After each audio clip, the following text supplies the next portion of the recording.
The Kybalion 3 initiates, 1908. Welcome to the Elysian Codex. We take great pleasure in presenting to the attention of students and investigators of the secret doctrines this little work based upon the world-old Hermetic teachings. There has been so little written upon this subject, notwithstanding the countless references to the teachings in the many works upon occultism, that the many earnest searchers after the arcane truths will doubtless welcome the appearance of this present volume.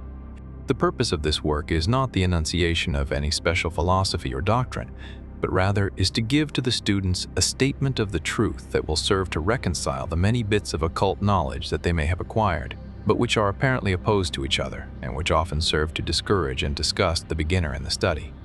Our intent is not to erect a new temple of knowledge, but rather to place in the hands of the student a master key with which he may open the many inner doors in the temple of mystery through the main portals he has already entered. There is no portion of the occult teachings possessed by the world which have been so closely guarded as the fragments of the Hermetic teachings which have come down to us over the tens of centuries which have elapsed since the lifetime of its great founder, Hermes Trismegistus, the scribe of the gods, who dwelt in old Egypt in the days when the present race of men was in its infancy, contemporary with Abraham, and, if the legends be true, an instructor of that venerable sage. Hermes was and is the great central sun of occultism, whose rays have served to illumine the countless teachings which have been promulgated since his time. All the fundamental and basic teachings embedded in the esoteric teachings of every race may be traced back to Hermes. Even the most ancient teachings of India undoubtedly have their roots in the original Hermetic teachings. From the land of the Ganges, many advanced occultists wandered to the land of Egypt and sat at the feet of the master. From him they obtained the master key which explained and reconciled their divergent views, and thus the secret doctrine was firmly established. From other lands also came the learned ones, all of whom regarded Hermes as the master of masters, and his influence was so great that in spite of the many wanderings from the path on the part of the centuries of teachers in these different lands, there may still be found a certain basic resemblance and correspondence which underlies the many and often quite divergent theories entertained and taught by the occultists of these different lands today. The student of comparative religions will be able to perceive the influence of the Hermetic teachings in every religion worthy of the name now known to man, whether it be a dead religion or one in full vigor in our own times. There is always certain correspondence in spite of the contradictory features, and the Hermetic teachings act as the great reconciler.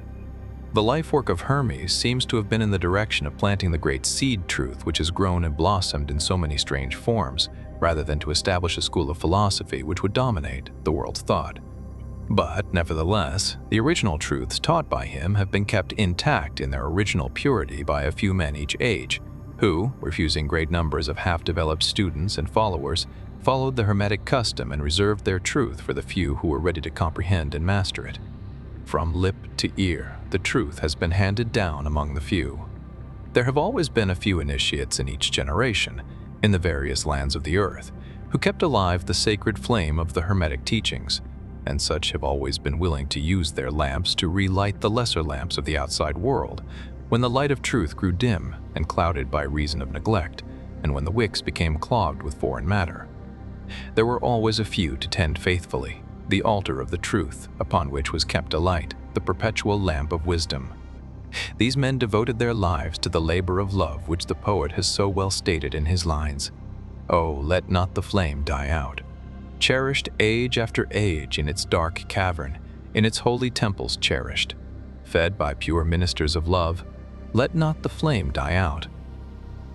These men have never sought popular approval nor numbers of followers. They are indifferent to these things, for they know how few there are in each generation who are ready for the truth, or who would recognize it if it were presented to them. They reserve the strong meat for men, while others furnish the milk for babes. They reserve their pearls of wisdom for the few elect, who recognize their value and who wear them in their crowns, instead of casting them before the materialistic vulgar swine, who would trample them in the mud and mix them with their disgusting mental food. But still these men have never forgotten or overlooked the original teachings of Hermes regarding the passing on of the words of truth to those ready to receive it, which teaching is stated in the Kybalion as follows: "Where fall the footsteps of the master, the ears of those ready for his teaching open wide." And again, when the ears of the student are ready to hear, then cometh the lips to fill them with wisdom. But their customary attitude has always been strictly in accordance with the other Hermetic aphorism, also in the Kybalion. The lips of wisdom are closed, except to the ears of understanding. There are those who have criticized this attitude of the Hermetists and who have claimed that they did not manifest the proper spirit in their policy of seclusion and reticence. But a moment's glance back over the pages of history will show the wisdom of the masters, who knew the folly of attempting to teach to the world that which it was neither ready or willing to receive. The Hermetists have never sought to be martyrs and have, instead, sat silently aside with a pitying smile on their closed lips, while the heathen raged noisily about them, in their customary amusement of putting to death and torture the honest but misguided enthusiasts who imagined that they could force upon a race of barbarians the truth capable of being understood only by the elect who had advanced along the path. And the spirit of persecution has not as yet died out in the land. There are certain Hermetic teachings which, if publicly promulgated, would bring down upon the teachers a great cry of scorn and revilement from the multitude, who would again raise the cry of "Crucify, crucify." In this little work, we have endeavored to give you an idea of the fundamental teachings of the Kybalion, striving to give you the working principles, leaving you to apply them yourselves, rather than attempting to work out the teaching in detail. If you are a true student, you will be able to work out and apply these principles. If not, then you must develop yourself into one, for otherwise the Hermetic teachings will be as words, words, words to you. Chapter 1. The Hermetic Philosophy. The lips of wisdom are closed, except to the ears of understanding. The Kybalion. From old Egypt have come the fundamental esoteric and occult teachings which have so strongly influenced the philosophies of all races, nations, and peoples for several thousand years. Egypt, the home of the pyramids and the Sphinx, was the birthplace of the hidden wisdom and mystic teachings. From her secret doctrine, all nations have borrowed.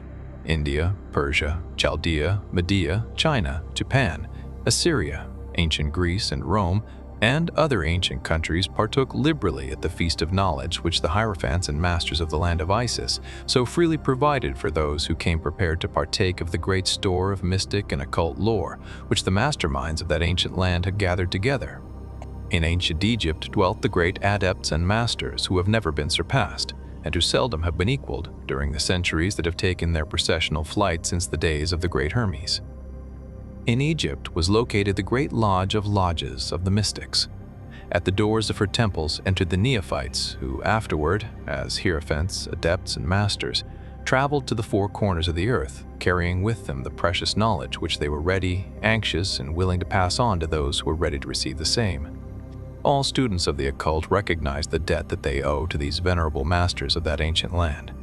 But among these great masters of ancient Egypt there once dwelt one of whom masters hailed as the Master of Masters. This man, if man, indeed he was, dwelt in Egypt in the earliest days. He was known as Hermes Trismegistus. He was the father of the occult wisdom, the founder of astrology, the discoverer of alchemy.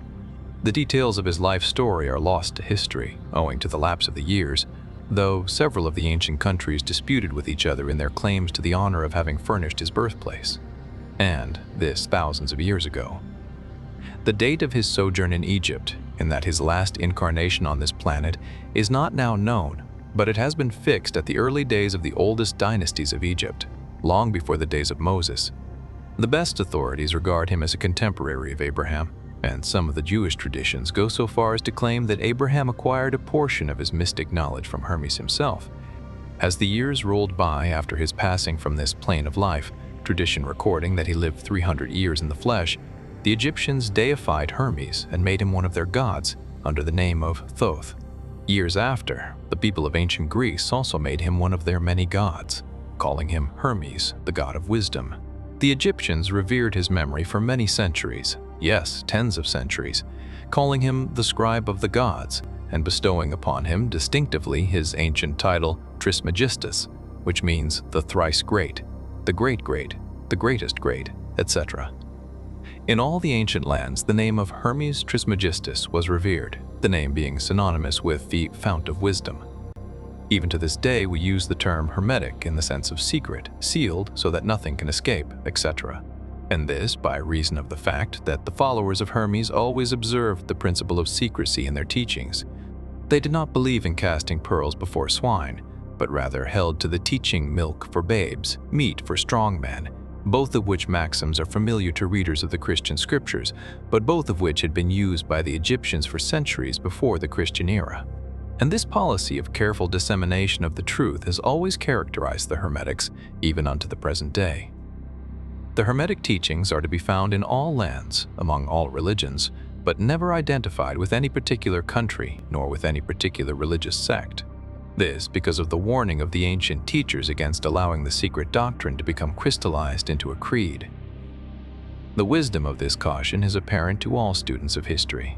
The ancient occultism of India and Persia degenerated and was largely lost, owing to the fact that the teachers became priests, and so mixed theology with the philosophy, the result being that the occultism of India and Persia has been gradually lost amidst the mass of religious superstition, cults, creeds, and gods. So it was with ancient Greece and Rome. So it was with the Hermetic teachings of the Gnostics and early Christians, which were lost at the time of Constantine, whose iron hand smothered philosophy with the blanket of theology, losing to the Christian Church that which was its very essence and spirit, and causing it to grope throughout several centuries before it found the way back to its ancient faith.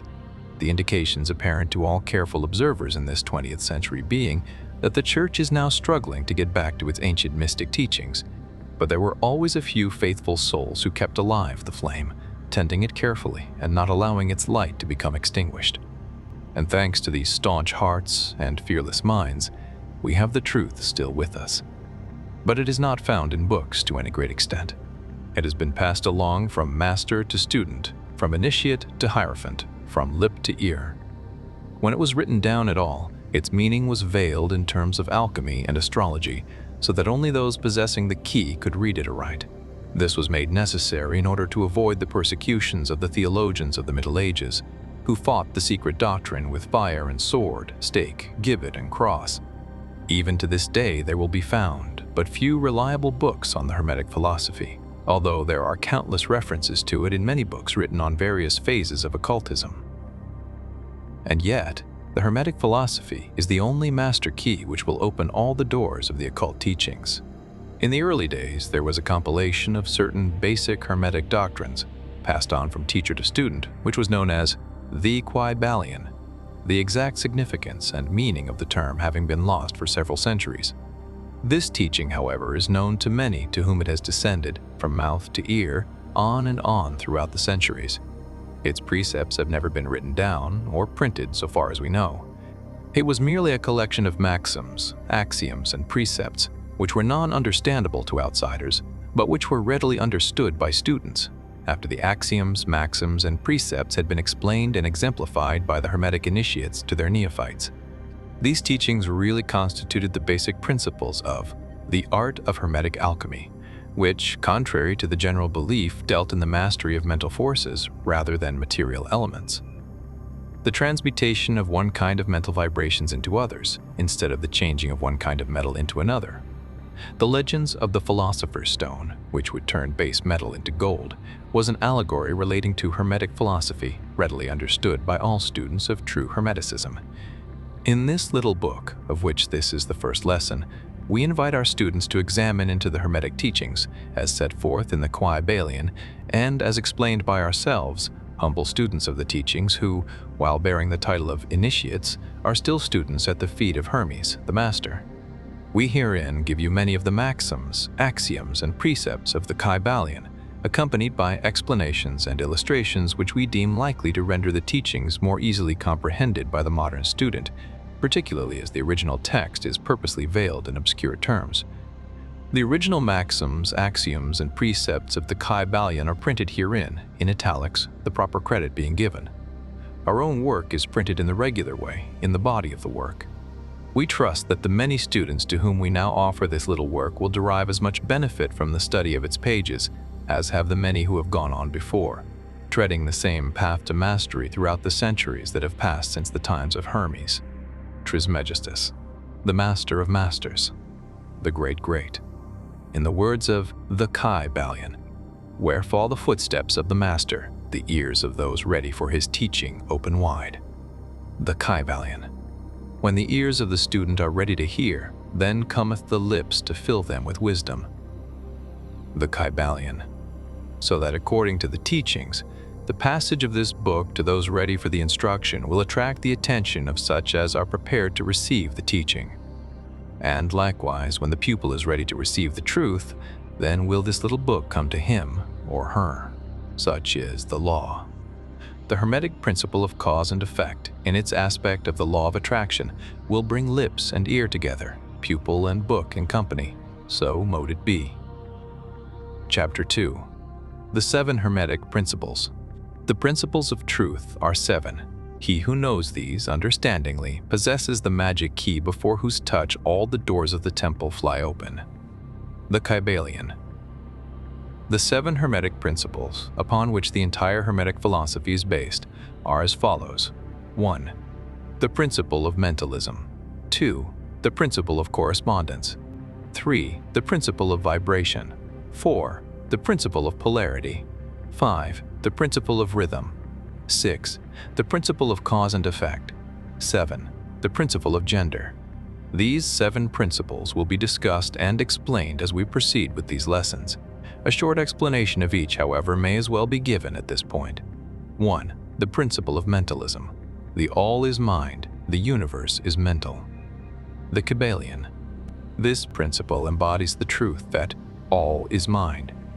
It explains that the all, which is the substantial reality underlying all the outward manifestations and appearances which we know under the terms of the material universe, the phenomena of life, matter, energy, and, in short, all that is apparent to our material senses, is spirit, which in itself is unknowable and undefinable, but which may be considered and thought of as a and unifinable, but which may be considered and thought of as a and universal, infinite. It also explains that all the phenomenal world or universe is simply a mental creation of the all, subject to the laws of created things, and that the universe, as a whole and in its parts or units, has its existence in the mind of the all, in which mind we live and move and have our being. This principle, by establishing the mental nature of the universe, easily explains all of the varied mental and psychic phenomena that occupy such a large portion of the public attention, and which, without such explanation, are non-understandable and defy scientific treatment. An understanding of this great Hermetic principle of mentalism enables the individual to readily grasp the laws of the mental universe, and to apply the same to his well-being and advancement. The Hermetic student is enabled to apply intelligently the great mental laws, instead of using them in a haphazard manner. With the master key in his possession, the student may unlock the many doors of the mental and psychic temple of knowledge, and enter the same freely and intelligently. This principle explains the true nature of energy, power, and matter, and why and how all these are subordinate to the mastery of mind. One of the old Hermetic masters wrote, "Long ages ago, he who grasps the truth of the mental nature of the universe is well advanced on the path to mastery." And these words are as true today as at the time they were first written.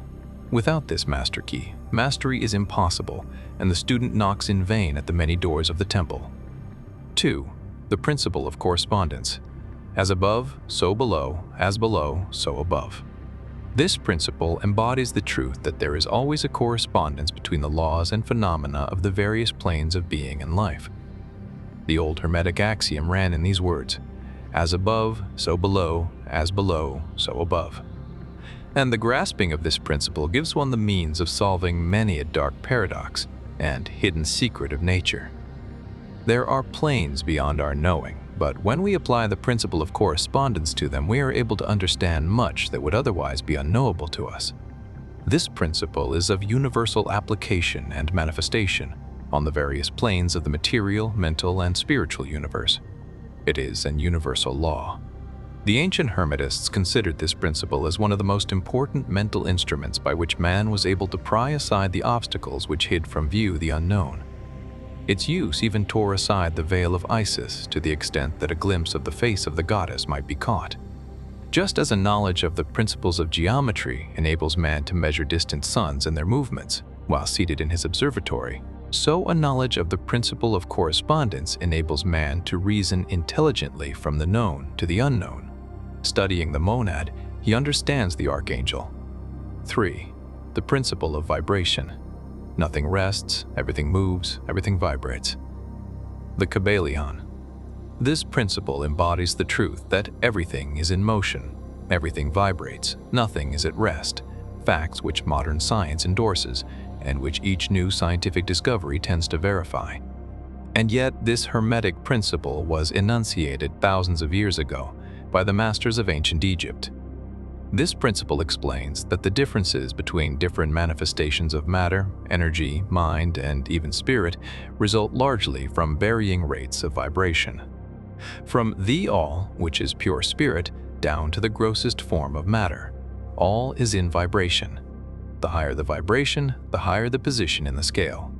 The vibration of spirit is at such an infinite rate of intensity and rapidity that it is practically at rest, just as a rapidly moving wheel seems to be motionless. And at the other end of the scale, there are gross forms of matter whose vibrations are so low as to seem at rest. Between these poles, there are millions upon millions of varying degrees of vibration, from corpuscle and electron, atom and molecule, to worlds and universes. Everything is in vibratory motion. This is also true on the planes of energy and force, which are but varying degrees of vibration, and also on the mental planes whose states depend upon vibrations, and even on to the spiritual planes. An understanding of this principle, with the appropriate formulas, enables Hermetic students to control their own mental vibrations as well as those of others. The masters also apply this principle to the conquering of natural phenomena in various ways. He who understands the principle of vibration has grasped the scepter of power, says one of the old writers. 4. The principle of polarity. Everything is dual. Everything has poles, everything has its pair of opposites. Like and unlike are the same. Opposites are identical in nature, but different in degree. Extremes meet. All truths are but half-truths. All paradoxes may be reconciled. The Kybalion. This principle embodies the truth that everything is dual. Everything has two poles. Everything has its pair of opposites, all of which were old Hermetic axioms. It explains the old paradoxes that have perplexed so many, which have been stated as follows. Thesis and antithesis are identical in nature, but different in degree. Opposites are the same, differing only in degree. The pairs of opposites may be reconciled. Extremes meet. Everything is and isn't at the same time. All truths are but half-truths, all's truths. Every truth is half false. Every truth is half false. Every truth is half false, etc., etc. It explains that in everything there are two poles, or opposite aspects, and that opposites are really only the two extremes of the same thing, with many varying degrees between them. To illustrate, heat and cold, although opposites, are really the same thing, the differences consisting merely of degrees of the same thing. Look at your thermometer and see if you can discover where heat terminates and cold begins. There is no such thing as absolute heat or absolute cold. The two terms heat and cold simply indicate varying degrees of the same thing, and that same thing, which manifests as heat and cold, is merely a form, variety, and rate of vibration. So heat and cold are simply the two poles of that which we call heat, and the phenomena attendant thereupon are manifestations of the principle of polarity. The same principle manifests in the case of light and darkness, which are the same thing, the difference consisting of varying degrees between the two poles of the phenomena. Where does darkness leave off and light begin? What is the difference between large and small? Between hard and soft? Between black and white? Between sharp and dull? Between noise and quiet? Between high and low? Between positive and negative? The principle of polarity explains these paradoxes, and no other principle can supersede it. The same principle operates on the mental plane. Let us take a radical and extreme example, that of love and hate, two mental states apparently totally different. And yet there are degrees of hate and degrees of love, and a middle point in which we use the terms like or dislike, which shade into each other so gradually that sometimes we are at a loss to know whether we like or dislike or neither. And all are simply degrees of the same thing, as you will see if you will but think a moment. And, more than this, and considered of more importance by the Hermetists, it is possible to change the vibrations of hate to the vibrations of love in one's own mind and in the minds of others. Many of you who read these lines have had personal experiences of the involuntary rapid transition from love to hate, and the reverse in your own case and that of others.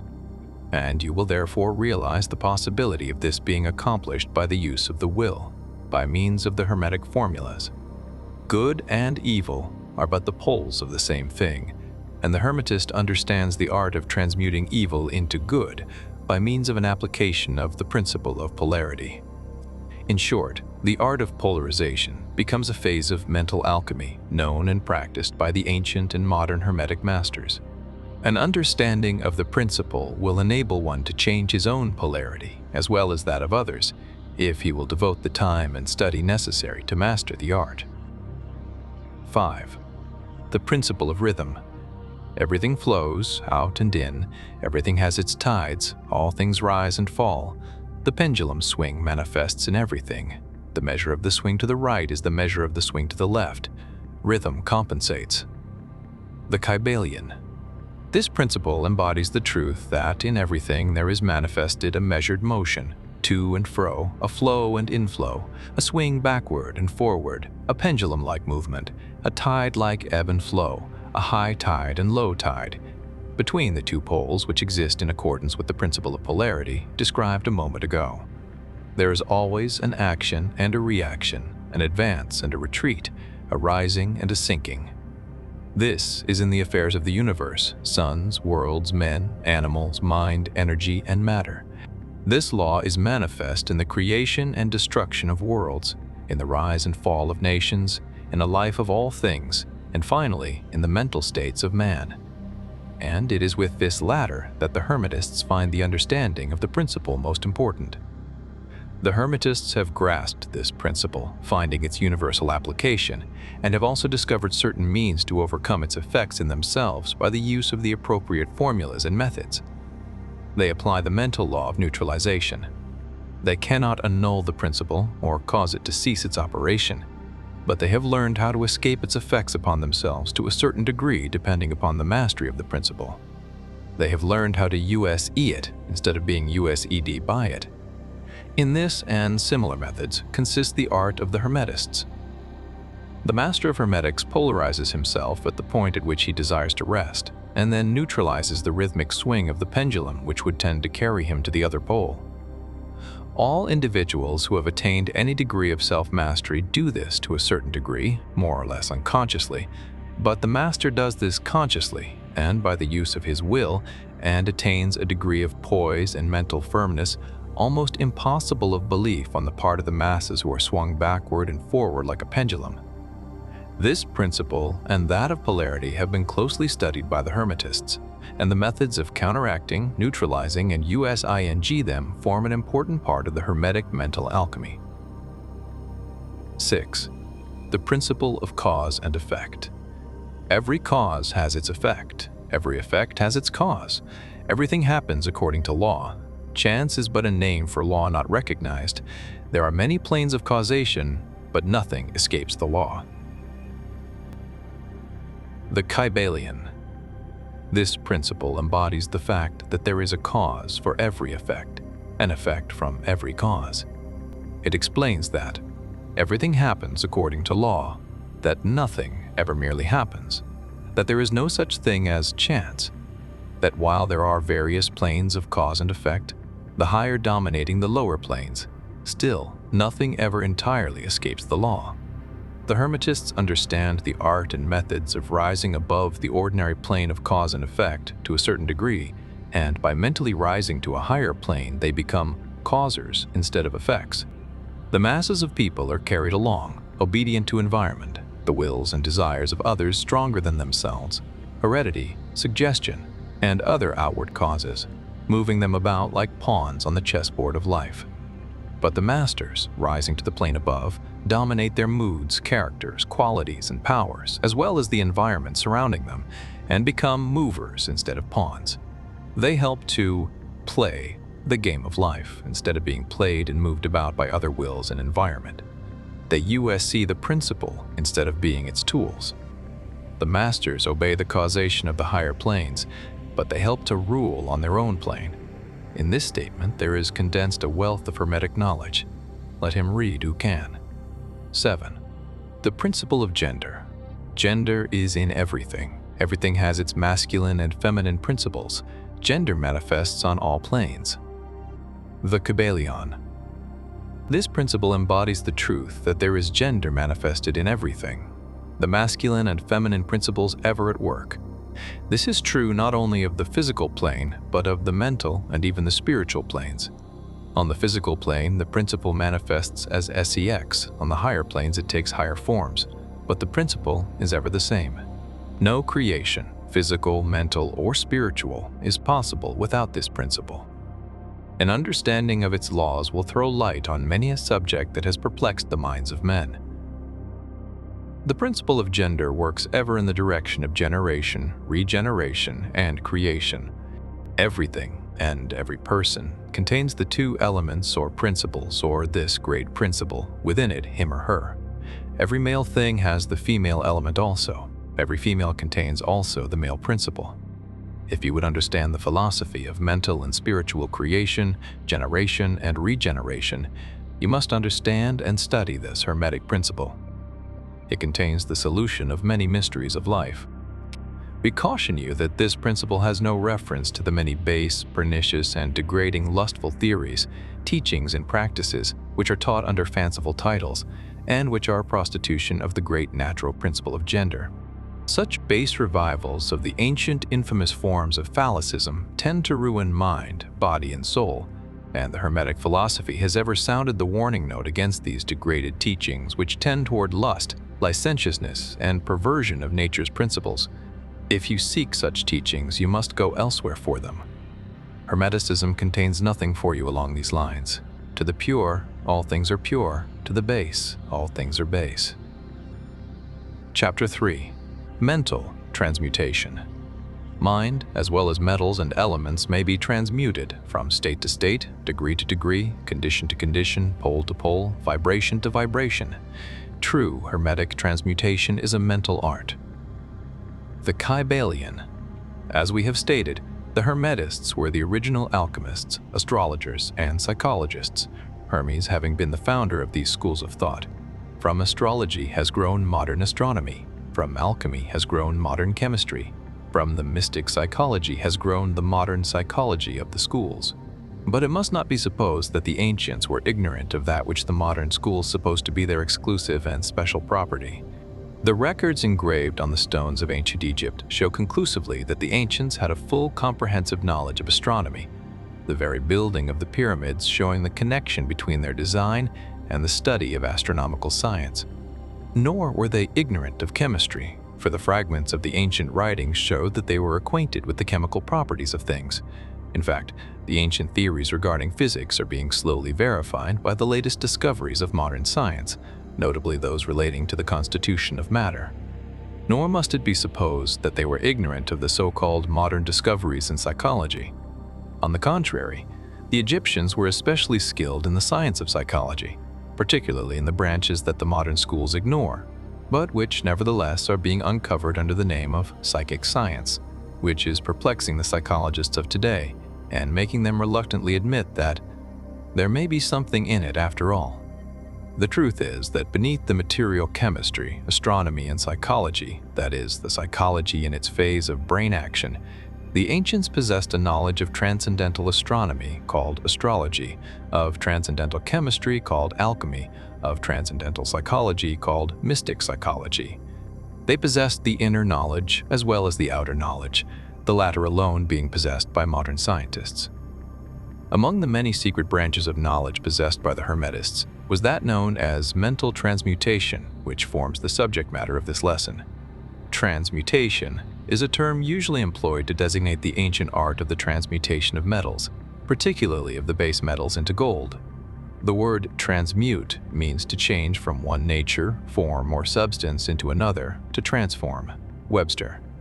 And accordingly, mental transmutation means the art of changing and transforming mental states, forms, and conditions into others. So you may see that mental transmutation is the art of mental chemistry, if you like the term, a form of practical mystic psychology. But this means far more than appears on the surface. Transmutation, alchemy, or chemistry on the mental plane is important enough in its effects to be sure, and if the art stopped there, it would still be one of the most important branches of study known to man. But this is only the beginning. Let us see why. The first of the Seven Hermetic Principles is the principle of mentalism, the axiom of which is, T-all is mind, the universe is mental, which means that the underlying reality of the universe is mind, and the universe itself is mental, that is, existing in the mind of the all. We shall consider this principle in succeeding lessons, but let us see the effect of the principle if it be assumed to be true. If the universe is mental in its nature, then mental transmutation must be the art of changing the conditions of the universe along the lines of matter, force, and mind.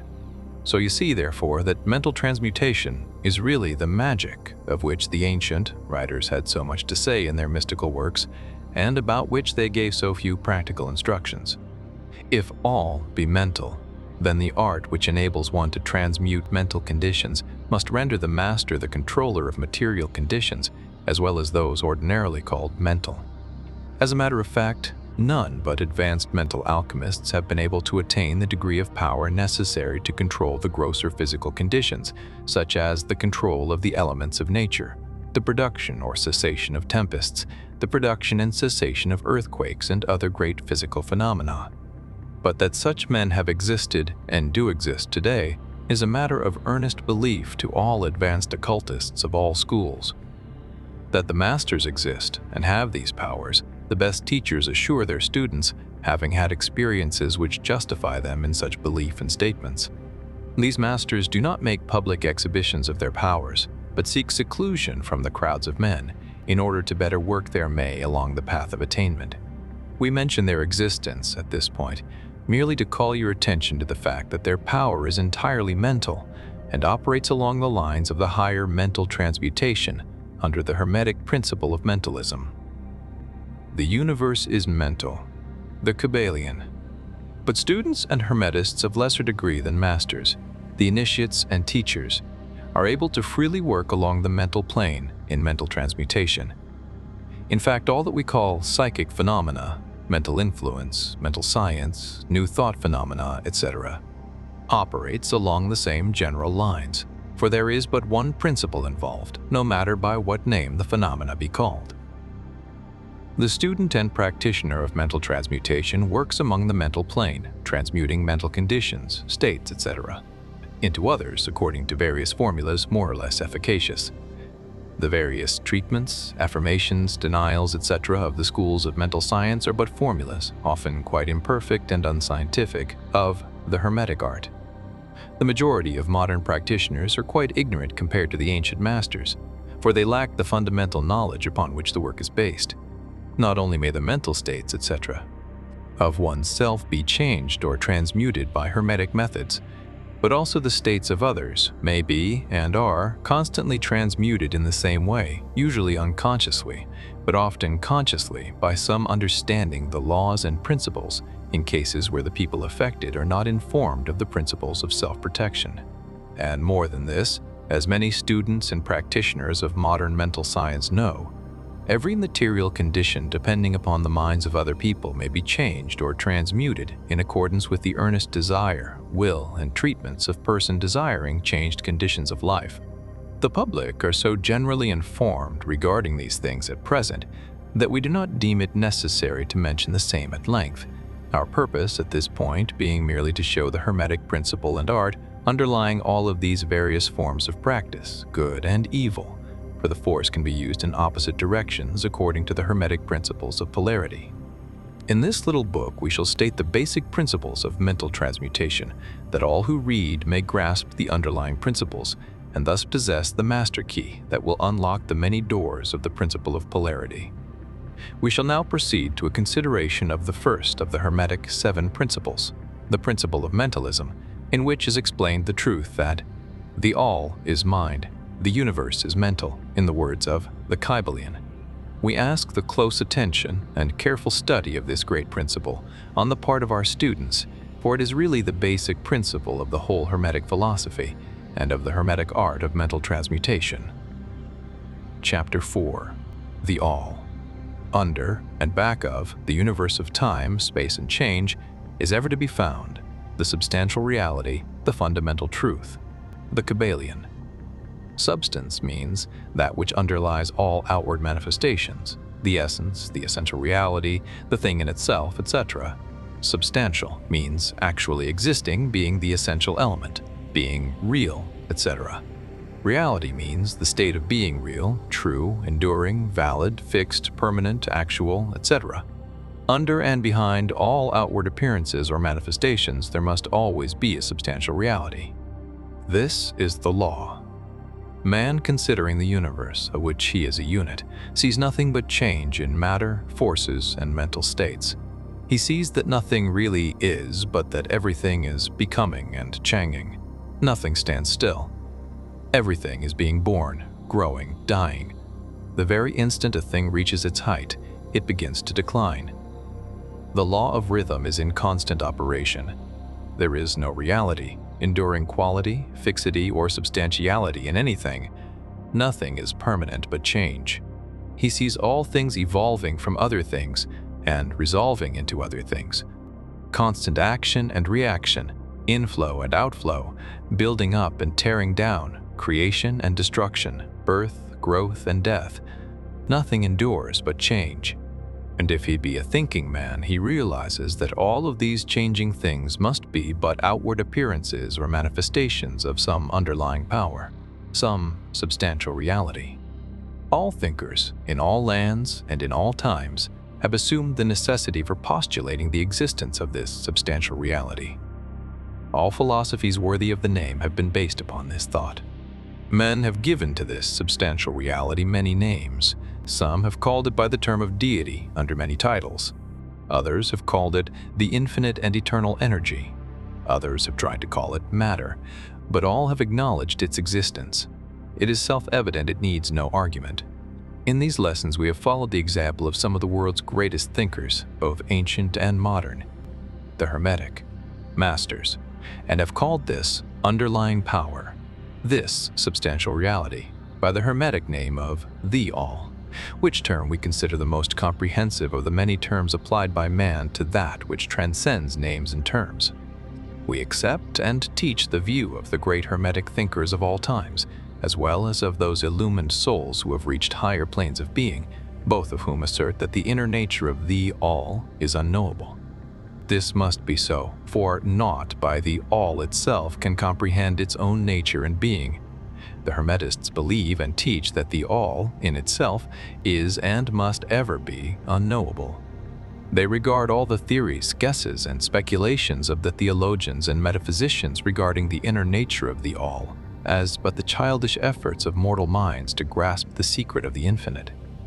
Such efforts have always failed and will always fail from the very nature of the task. One pursuing such inquiries travels around and around in the labyrinth of thought until he is lost to all sane reasoning, action, or conduct, and is utterly unfitted for the work of life. He is like the squirrel which frantically runs around and around the circling treadmill wheel of his cage, traveling ever and yet reaching nowhere. At the end, a prisoner still, and standing just where he started.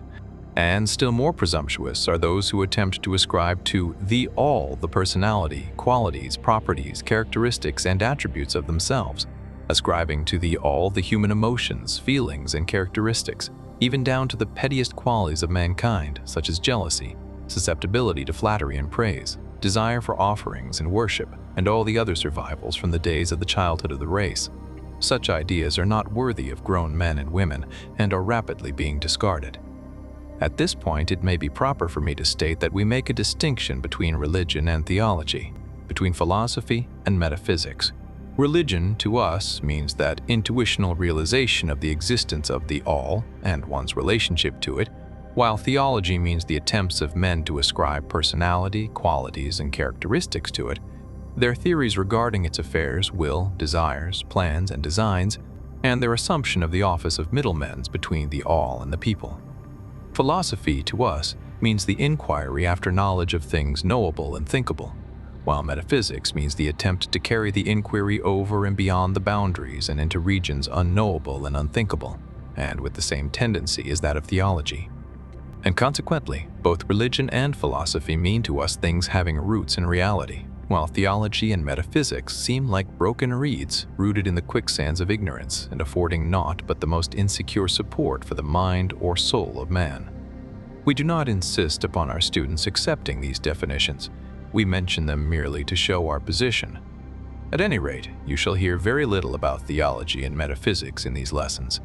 But while the essential nature of the all is unknowable, there are certain truths connected with its existence which the human mind finds itself compelled to accept, and an examination of these reports form a proper subject of inquiry, particularly as they agree with the reports of the illumined on higher planes.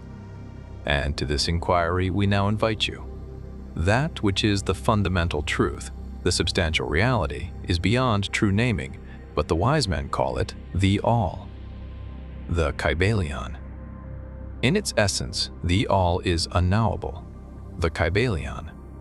But the report of reason must be hospitably received and treated with respect, the Kybalion. The human reason, whose reports we must accept so long as we think at all, informs us as follows regarding the all, and that without attempting to remove the veil of the unknowable, the all must be all that really is. There can be nothing existing outside of the all, else the all would not be the all. The all must be infinite, for there is nothing else to define, confine, bound, limit, or restrict the all. It must be infinite in time, or eternal. It must have always continuously existed, for there is nothing else to have ever created it. And something can never evolve from nothing, and if it had ever not been, even for a moment, it would not be now. It must continuously exist forever, for there is nothing to destroy it, and it can never not be, even for a moment, because something can never become nothing. It must be infinite in space. It must be everywhere, for there is no place outside of the all. It cannot be otherwise than continuous in space, without break, cessation, separation, or interruption, for there is nothing to break, separate, or interrupt its continuity, and nothing with which to fill in the gaps. It must be infinite in power, or absolute, for there is nothing to limit, restrict, restrain, confine, disturb, or condition it. It is subject to no other power, for there is no other power. The all must be immutable, or not subject to change in its real nature, for there is nothing to work changes upon it, nothing into which it could change, nor from which it could have changed. It cannot be added to nor subtracted from, increased nor diminished, nor become greater or lesser in any respect whatsoever. It must have always been, and must always remain, just what it is now, the all. There has never been, is not now, and never will be, anything else into which it can change. The all being infinite, absolute, eternal, and unchangeable. It must follow that anything finite, changeable, fleeting, and conditioned cannot be the all. And as there is nothing outside of the all, in reality, then any and all such finite things must be as nothing in reality. Now do not become befogged nor frightened. We are not trying to lead you into the Christian Science field under cover of Hermetic philosophy. There is a reconciliation of this apparently contradictory state of affairs. Be patient, we will reach it in time. We see around us that which is called matter, which forms the physical foundation for all forms. Is the all merely matter? Not at all. Matter cannot manifest life or mind, and as life and mind are manifested in the universe, the all cannot be matter, for nothing rises higher than its own source. Nothing is ever manifested in an effect that is not in the cause. Nothing is evolved as a consequent that is not involved as an antecedent. And then modern science informs us that there is really no such thing as matter, that what we call matter is merely interrupted energy or force, that is, energy or force at a low rate of vibration. As a recent writer has said, matter has melted into mystery. Even material science has abandoned the theory of matter, and now rests on the basis of energy. Then is the all mere energy or force. Not energy or force as the materialists use the terms, for their energy and force are blind, mechanical things devoid of life or mind. Life and mind can never evolve from blind energy or force. For the reason given a moment ago, nothing can rise higher than its source. Nothing is evolved unless it is involved. Nothing manifests in the effect unless it is in the cause. And so the all cannot be mere energy or force, for if it were, then there would be no such things as life and mind in existence. And we know better than that, for we are alive and using mind to consider this very question, and so are those who claim that energy or force is everything. What is there then higher than matter or energy that we know to be existent in the universe? Life and mind. Life and mind in all their varying degrees of unfoldment. Then, you ask, do you mean to tell us that the all is life and mind? Yes and no, is our answer. If you mean life and mind as we poor petty mortals know them, we say number. The all is not that. But what kind of life and mind do you mean, you ask? The answer is living mind, as far above that which mortals know by those words, as life and mind are higher than mechanical forces or matter. Infinite living mind as compared to finite living mind. We mean that which the illumined souls mean when they reverently pronounce the word spirit. The all is infinite living mind. The illumined call it spirit. Chapter 5. The mental universe. The universe is mental, held in the mind of the all. The Kybalion. The all is spirit. But what is spirit? This question cannot be answered for the reason that its definition is practically that of the all, which cannot be explained or defined. Spirit is simply a name that men give to the highest conception of infinite living mind. It means the real essence. It means living mind, as much superior to life and mind as we know them, as the latter are superior to mechanical energy and matter. Spirit transcends our understanding, and we use the term merely that we may think or speak of the all. For the purposes of thought and understanding, we are justified in thinking of spirit as infinite living mind, at the same time acknowledging that we cannot fully understand it. We must either do this or stop thinking of the matter at all. Let us now proceed to a consideration of the nature of the universe as a whole and in its parts. What is the universe? We have seen that there can be nothing outside of the all. Then is the universe the all? No, this cannot be, because the universe seems to be made up of many and is constantly changing, and in other ways it does not measure up to the ideas that we are compelled to accept regarding the all, as stated in our last lesson. Then, if the universe be not the all, then it must be nothing. Such is the inevitable conclusion of the mind at first thought. But this will not satisfy the question, for we are sensible of the existence of the universe. Then, if the universe is neither the all nor nothing, what can it be? Let us examine this question. If the universe exists at all, or seems to exist, it must proceed in some way from the all. It must be a creation of the all. But as something can never come from nothing, from what could the all have created it? Some philosophers have answered this question by saying that the all created the universe from itself, that is, from the being and substance of the all. But this will not do, for the all cannot be subtracted from nor divided, as we have seen, and then again, if this be so, would not each particle in the universe be aware of its being the all?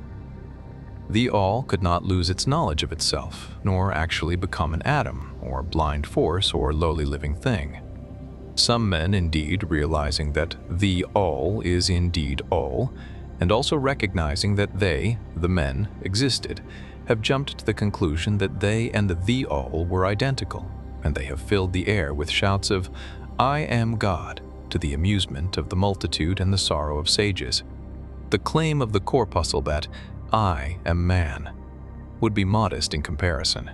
But what indeed is the universe if it be not the all, not yet created by the all, having separated itself into fragments? What else can it be? Of what else can it be made? This is the great question. Let us examine it carefully. We find here that the principle of correspondence, see Lesson 1, comes to our aid here. The old Hermetic axiom, as above so below, may be pressed into service at this point. Let us endeavor to get a glimpse of the workings on higher planes by examining those on our own. The principle of correspondence must apply to this as well as to other problems. Let us see. On his own plane of being, how does man create? Well, first, he may create by making something out of outside materials. But this will not do, for there are no materials outside of the all with which it may create. Well then, secondly, man procreates or reproduces his kind by the process of begetting, which is self-multiplication accomplished by transferring a portion of his substance to his offspring. But this will not do, because the all cannot transfer or subtract a portion of itself, nor can it reproduce or multiply itself. In the first place, there would be a taking away, and in the second case, a multiplication or addition to the all, both thoughts being an absurdity. Is there no third way in which man creates? Yes, there is. He creates mentally. And in so doing, he uses no outside materials, nor does he reproduce himself, and yet his spirit pervades the mental creation. Following the principle of correspondence, we are justified in considering that the all creates the universe mentally, in a manner akin to the process whereby man creates mental images. And here is where the report of reason tallies precisely with the report of the illumined, as shown by their teachings and writings. Such are the teachings of the wise men. Such was the teaching of Hermes. The all can create in no other way except mentally, without either using material, and there is none to use, or else reproducing itself, which is also impossible. There is no escape from this conclusion of the reason, which, as we have said, agrees with the highest teachings of the illumined. Just as you, student, may create a universe of your own in your mentality, so does the all create universes in its own mentality. But your universe is the mental creation of a finite mind, whereas that of the all is the creation of an infinite. The two are similar in kind, but infinitely different in degree. We shall examine more closely into the process of creation and manifestation as we proceed. But this is the point to fix in your minds at this stage. The universe, and all it contains, is a mental creation of the all. Verily indeed, ALL is mind. The all creates in its infinite mind countless universes, which exist for aeons of time. And yet, to the all, the creation, development, decline, and death of a million universes is as the time of the twinkling of an eye. The Kybalion. The infinite mind of the all is the womb of universes. The Kybalion, the principle of gender, see Lesson 1, and other lessons to follow, is manifested on all planes of life, material, mental, and spiritual. But, as we have said before, gender does not mean sex. Sex is merely a material manifestation of gender. Gender means relating to generation or creation. And whenever anything is generated or created on any plane, the principle of gender must be manifested. And this is true even in the creation of universes. Now, do not jump to the conclusion that we are teaching that there is a male and female God or creator. That idea is merely a distortion of the ancient teachings on the subject. The true teaching is that the all, in itself, is above gender, as it is above every other law, including those of time and space. It is the law from which the laws proceed, and it is not subject to them. But when the all manifests on the plane of generation or creation, then it acts according to law and principle, for it is moving on a lower plane of being, and consequently it manifests the principle of gender in its masculine and feminine aspects on the mental plane, of course. This idea may seem startling to some of you who hear it for the first time, but you have all really passively accepted it in your everyday conceptions. You speak of the fatherhood of God and the motherhood of nature, of God, the divine Father, and nature, the universal mother, and have thus instinctively acknowledged the principle of gender in the universe. Is this not so? But the Hermetic teaching does not imply a real duality. The all is one. The two aspects are merely aspects of manifestation. The teaching is that the masculine principle manifested by the all stands, in a way, apart from the actual mental creation of the universe. It projects its will toward the feminine principle, which may be called nature. whereupon the latter begins the actual work of the evolution of the universe from simple centers of activity onto man, and then on still higher, all according to well-established and firmly enforced laws of nature. If you prefer the old figures of thought, you may think of the masculine principle as God, the Father, and of the feminine principle as nature, the universal mother, from whose womb all things have been born. This is more than a mere poetic figure of speech. It is an idea of the actual process of the creation of the universe. But always remember that the all is but one, and that in its infinite mind the universe is generated, created, and exists. It may help you to get the proper idea if you will apply the law of correspondence to yourself and your own mind. You know that the part of you which you call I, in a sense, stands apart and witnesses the creation of mental images in your own mind. The part of your mind in which the mental generation is accomplished may be called the me, in distinction from the I, which stands apart and witnesses and examines the thoughts, ideas, and images of the me. As above, so below, remember, and the phenomena of one plane may be employed to solve the riddles of higher or lower planes. Is it any wonder that you, the child, feel that instinctive reverence for the all, which feeling we call religion, that respect and reverence for the fatter mind? Is it any wonder that, when you consider the works and wonders of nature, you are overcome with a mighty feeling which has its roots away down in your inmost being? It is the mother mind that you are pressing close up to, like a babe to the breast. Do not make the mistake of supposing that the little world you see around you, the earth, which is a mere grain of dust in the universe, is the universe itself. There are millions upon millions of such worlds and greater. And there are millions of such universes in existence within the infinite mind of the all. And even in our own little solar system, there are regions and planes of life far higher than ours, and beings compared to which we earthbound mortals are as the slimy life forms that dwell on the ocean's bed when compared to man. There are beings with powers and attributes higher than man has ever dreamed of the gods possessing. And yet these beings were once as you, and still lower, and you will be even as they, and still higher in time, for such is the destiny of man, as reported by the illumined. And death is not real, even in the relative sense. It is but birth to a new life. And you shall go on and on and on, to higher and still higher planes of life, for eons upon eons of time. The universe is your home, and you shall explore its farthest recesses before the end of time. You are dwelling in the infinite mind of the all, and your possibilities and opportunities are infinite, both in time and space. And at the end of the grand cycle of aeons, when the all shall draw back into itself all of its creations, you will go gladly, for you will then be able to know the whole truth of being at one with the all. Such is the report of the illumined, those who have advanced well along the path. And in the meantime, rest calm and serene. You are safe and protected by the infinite power of the Father-Mother mind. Within the Father, Mother mind, mortal children are at home. The Kybalion. There is not one who is fatherless nor motherless in the universe. The Kybalion. Chapter 6. The Divan Paradox. The half-wise, recognizing the comparative unreality of the universe, imagine that they may defy its laws. Such are vain and presumptuous fools, and they are broken against the rocks and torn asunder by the elements, by reason of their folly.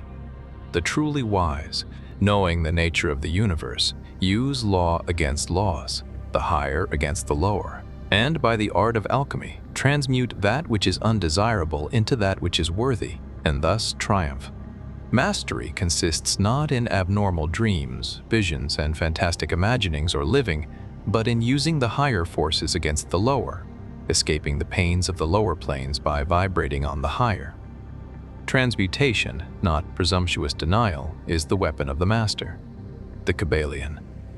This is the paradox of the universe, resulting from the principle of polarity which manifests when the all begins to create. Hearken to it, for it points the difference between half-wisdom and wisdom. While to the infinite all, the universe, its laws, its powers, its life, its phenomena, are as things witnessed in the state of meditation or dream, yet to all that is finite, The universe must be treated as real, and life and action and thought must be based thereupon accordingly, although with an ever-understanding of the higher truth, each according to its own plane and laws.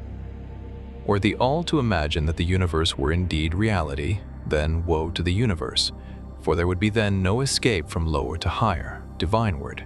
Then would the universe become a fixity, and progress would become impossible.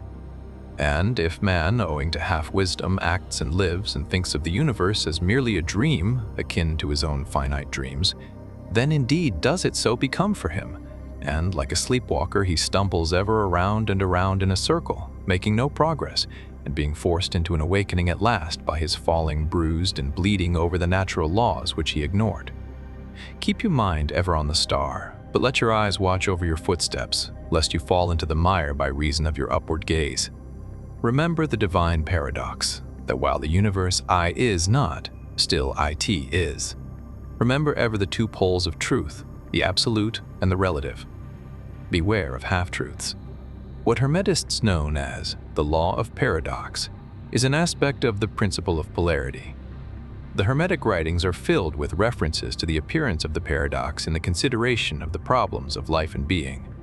The teachers are constantly warning their students against the error of omitting the other side of any question, and their warnings are particularly directed to the problems of the absolute and the relative, which perplex all students of philosophy, and which cause so many to think and act contrary to what is generally known as common sense.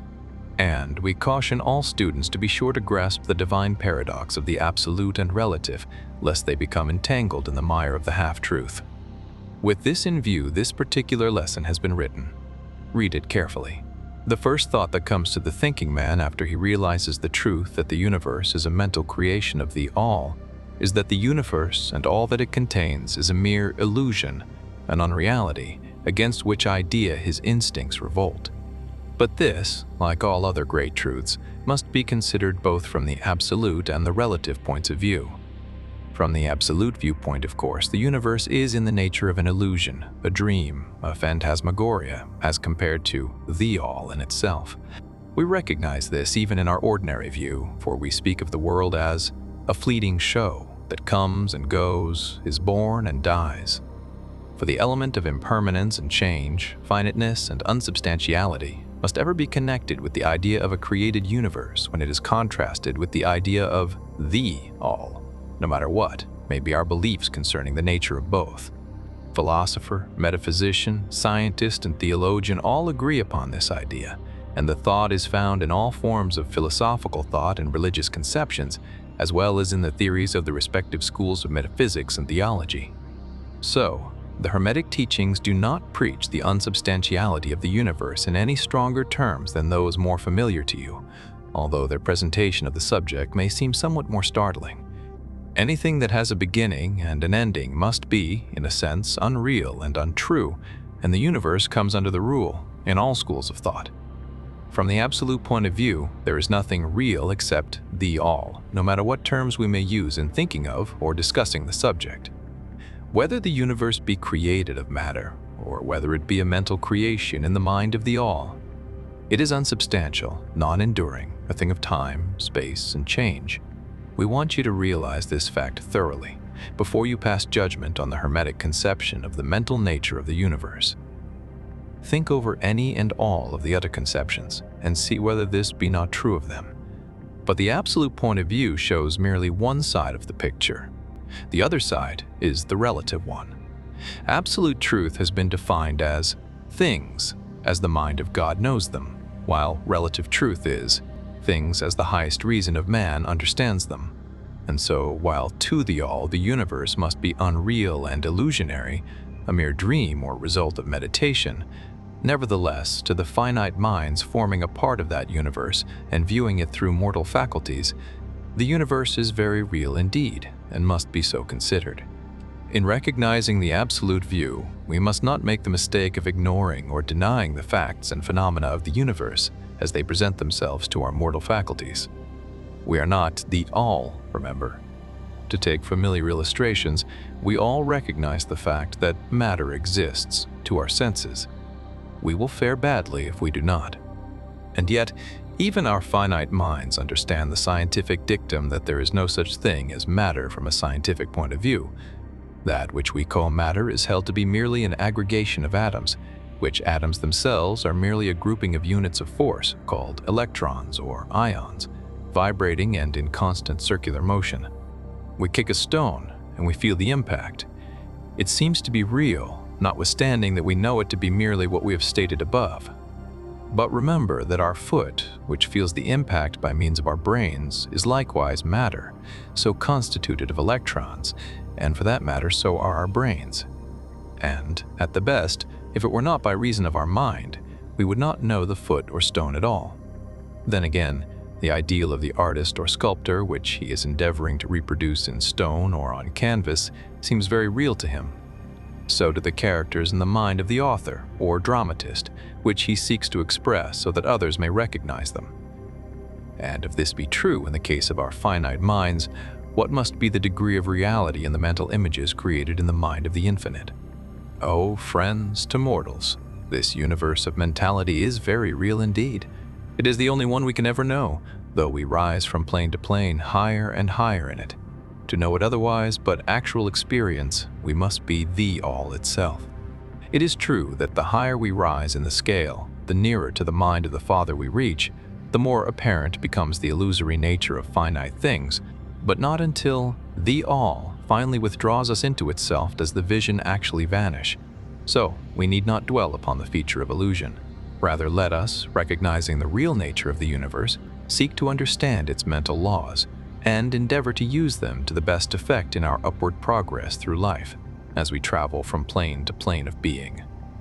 The laws of the universe are nonetheless iron laws because of the mental nature. All, except the all, are bound by them. What is in the infinite mind of the all is real in a degree second only to that reality itself which is vested in the nature of the all. So, do not feel insecure or afraid. We are all held firmly in the infinite mind of the all, and there is naught to hurt us or for us to fear. There is no power outside of the all to affect us, so we may rest calm and secure. There is a world of comfort and security in this realization when once attained.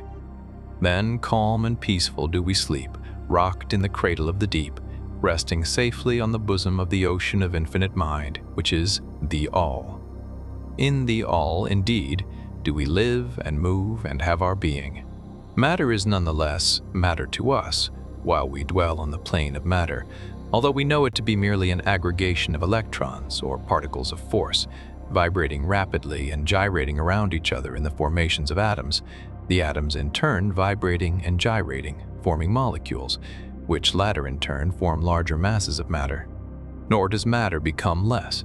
Matter, when we follow the inquiry still further and learn from the Hermetic teachings that the force of which the electrons are but units is merely a manifestation of the mind of the all, and like all else in the universe is purely mental in its nature. While on the plane of matter we must recognize its phenomena. We may control matter, as all masters of higher or lesser degree do, but we do so by applying the higher forces. We commit a folly when we attempt to deny the existence of matter in the relative aspect. We may deny its mastery over us, and rightly so, but we should not attempt to ignore it in its relative aspect, at least so long as we dwell upon its plane. Nor do the laws of nature become less constant or effective when we know them likewise to be merely mental creations. They are in full effect on the various planes. We overcome the lower laws by applying still higher ones, and in this way only. But we cannot escape law or rise above it entirely. Nothing but the all can escape law, and that because the all is law itself from which all laws emerge. The most advanced masters may acquire the powers usually attributed to the gods of men, and there are countless ranks of being in the great hierarchy of life whose being and power transcends even that of the highest masters among men to a degree unthinkable by mortals. But even the highest master and the highest being must bow to the law and be as nothing in the eye of the all. So that if even these highest beings, whose powers exceed even those attributed by men to their gods, if even these are bound by and are subservient to law, then imagine the presumption of mortal man, of our race and grade, when he dares to consider the laws of nature as unreal. visionary, and illusory, because he happens to be able to grasp the truth that the laws are mental in nature and simply mental creations of the All. Those laws which the All intends to be governing laws are not to be defied or argued away. So long as the universe endures, will they endure? For the universe exists by virtue of these laws which form its framework and which hold it together. The Hermetic principle of mentalism, while explaining the true nature of the universe upon the principle that all is mental, does not change the scientific conceptions of the universe, life, or evolution. In fact, science merely corroborates the Hermetic teachings. The latter merely teaches that the nature of the universe is mental, while modern science has taught that it is material, or, off late, that it is energy at the last analysis. The Hermetic teachings have no fault to find with Herbert Spencer's basic principle, which postulates the existence of an infinite and eternal energy from which all things proceed. In fact, the Hermetics recognize in Spencer's philosophy the highest outside statement of the workings of the natural laws that have ever been promulgated, and they believe Spencer to have been a reincarnation of an ancient philosopher who dwelt in ancient Egypt thousands of years ago, and who later incarnated as Heraclitus, the Grecian philosopher who lived B.C. 500, and they regard his statement of the infinite and eternal energy as directly in the line of the Hermetic teachings, always with the addition of their own doctrine that his energy is the energy of the mind of the All. With the master key of the Hermetic philosophy, the student of Spencer will be able to unlock many doors of the inner philosophical conceptions of the great English philosopher, whose work shows the results of the preparation of his previous incarnations. His teachings regarding evolution and rhythm are in almost perfect agreement with the Hermetic teachings regarding the principle of rhythm. So, the student of Hermetics need not lay aside any of his cherished scientific views regarding the universe. All he is asked to do is to grasp the underlying principle of the All is mind, the universe is mental, held in the mind of the All. He will find that the other 6 of the 7 principles will fit into his scientific knowledge and will serve to bring out obscure points and to throw light in dark corners. This is not to be wondered at when we realize the influence of the Hermetic thought of the early philosophers of Greece, upon whose foundations of thought the theories of modern science largely rest. The acceptance of the first Hermetic principle, mentalism, is the only great point of difference between modern science and Hermetic students, and science is gradually moving toward the Hermetic position in its groping in the dark for a way out of the labyrinth into which it has wandered in its search for reality. The purpose of this lesson is to impress upon the minds of our students the fact that, to all intents and purposes, the universe and its laws and its phenomena are just as real, so far as man is concerned, as they would be under the hypotheses of materialism or energism. Under any hypothesis, the universe in its outer aspect is changing, ever-flowing, and transitory, and therefore devoid of substantiality and reality. But note the other pole of the truth. Under the same hypotheses, we are compelled to ACT and live as if the fleeting things were real and substantial, with this difference, always, between the various hypotheses, that under the old views, mental power was ignored as a natural force, while under mentalism it becomes the greatest natural force. And this one difference revolutionizes life to those who understand the principle and its resulting laws and practice. So, finally, students all grasp the advantage of mentalism and learn to know, use, and apply the laws resulting therefrom. But do not yield to the temptation which, as the Kybalion states, overcomes the half-wise and which causes them to be hypnotized by the apparent unreality of things. The consequence being that they wander about like dream people dwelling in a world of dreams, ignoring the practical work and life of man, the end being that they are broken against the rocks and torn asunder by the elements, by reason of their folly. Rather follow the example of the wise, which the same authority states, use law against laws, the higher against the lower, and by the art of alchemy transmute that which is undesirable into that which is worthy, and thus triumph. Following the authority, let us avoid the half-wisdom, which is folly, which ignores the truth that mastery consists not in abnormal dreams, visions, and fantastic imaginings or living, but in using the higher forces against the lower, escaping the pains of the lower planes by vibrating on the higher. Remember always, student, that transmutation, not presumptuous denial, is the weapon of the master. The above quotations are from the Kybalion and are worthy of being committed to memory by the student. We do not live in a world of dreams, but in a universe which, while relative, is real so far as our lives and actions are concerned. Our business in the universe is not to deny its existence, but to live, using the laws to rise from lower to higher, living on, doing the best that we can under the circumstances arising each day, and living, so far as is possible, to our biggest ideas and ideals. The true meaning of life is not known to men on this plane, if, indeed, to any. But the highest authorities, and our own intuitions, teach us that we will make no mistake in living up to the best that is in us, so far as is possible, and realizing the universal tendency in the same direction, in spite of apparent evidence to the contrary. We are all on the path, and the road leads upward ever, with frequent resting places. Read the message of the Kybalion, and follow the example of the wise, avoiding the mistake of the half-wise who perish by reason of their folly. Chapter 7. The All in All. While all is in the all, it is equally true that the all is in all. To him who truly understands this truth hath come great knowledge. The Kybalion.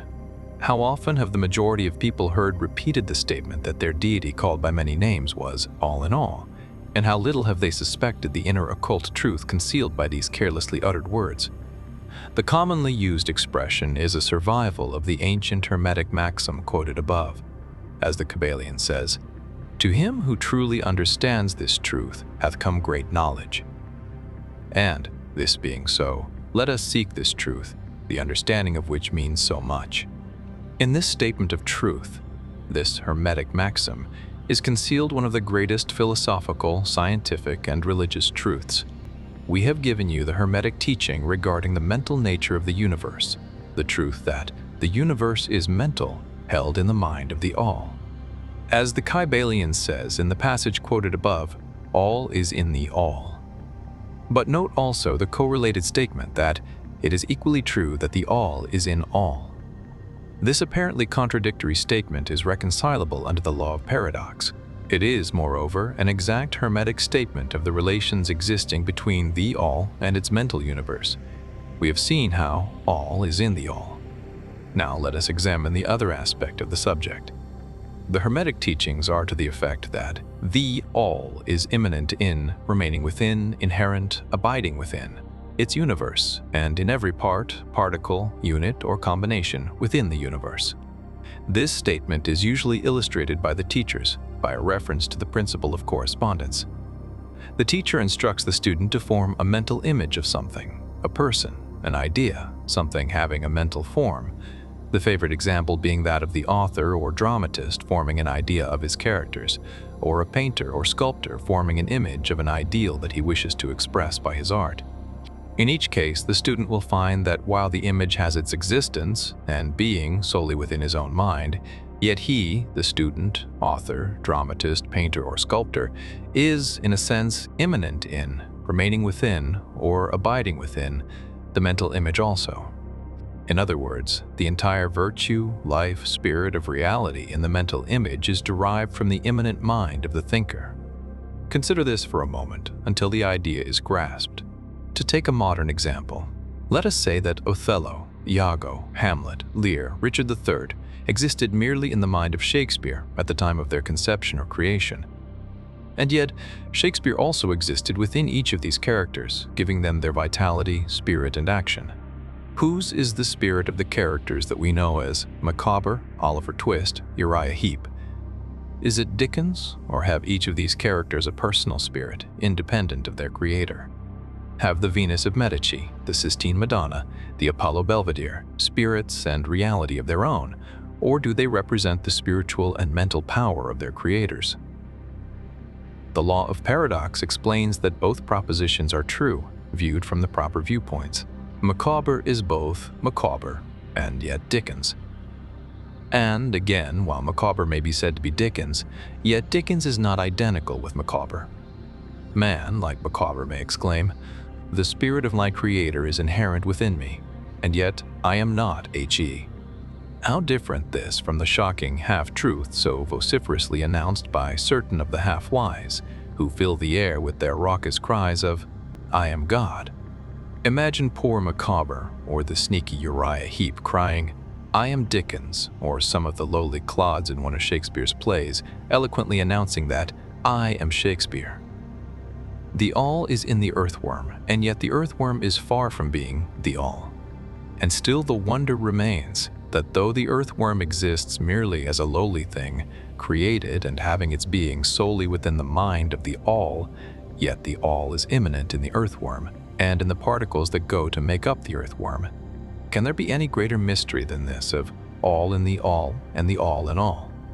The student will, of course, realize that the illustrations given above are necessarily imperfect and inadequate, for they represent the creation of mental images in finite minds, while the universe is a creation of infinite mind, and the difference between the two poles separates them. And yet it is merely a matter of degree. The same principle is in operation. The principle of correspondence manifests in each. As above, so below, as below, so above.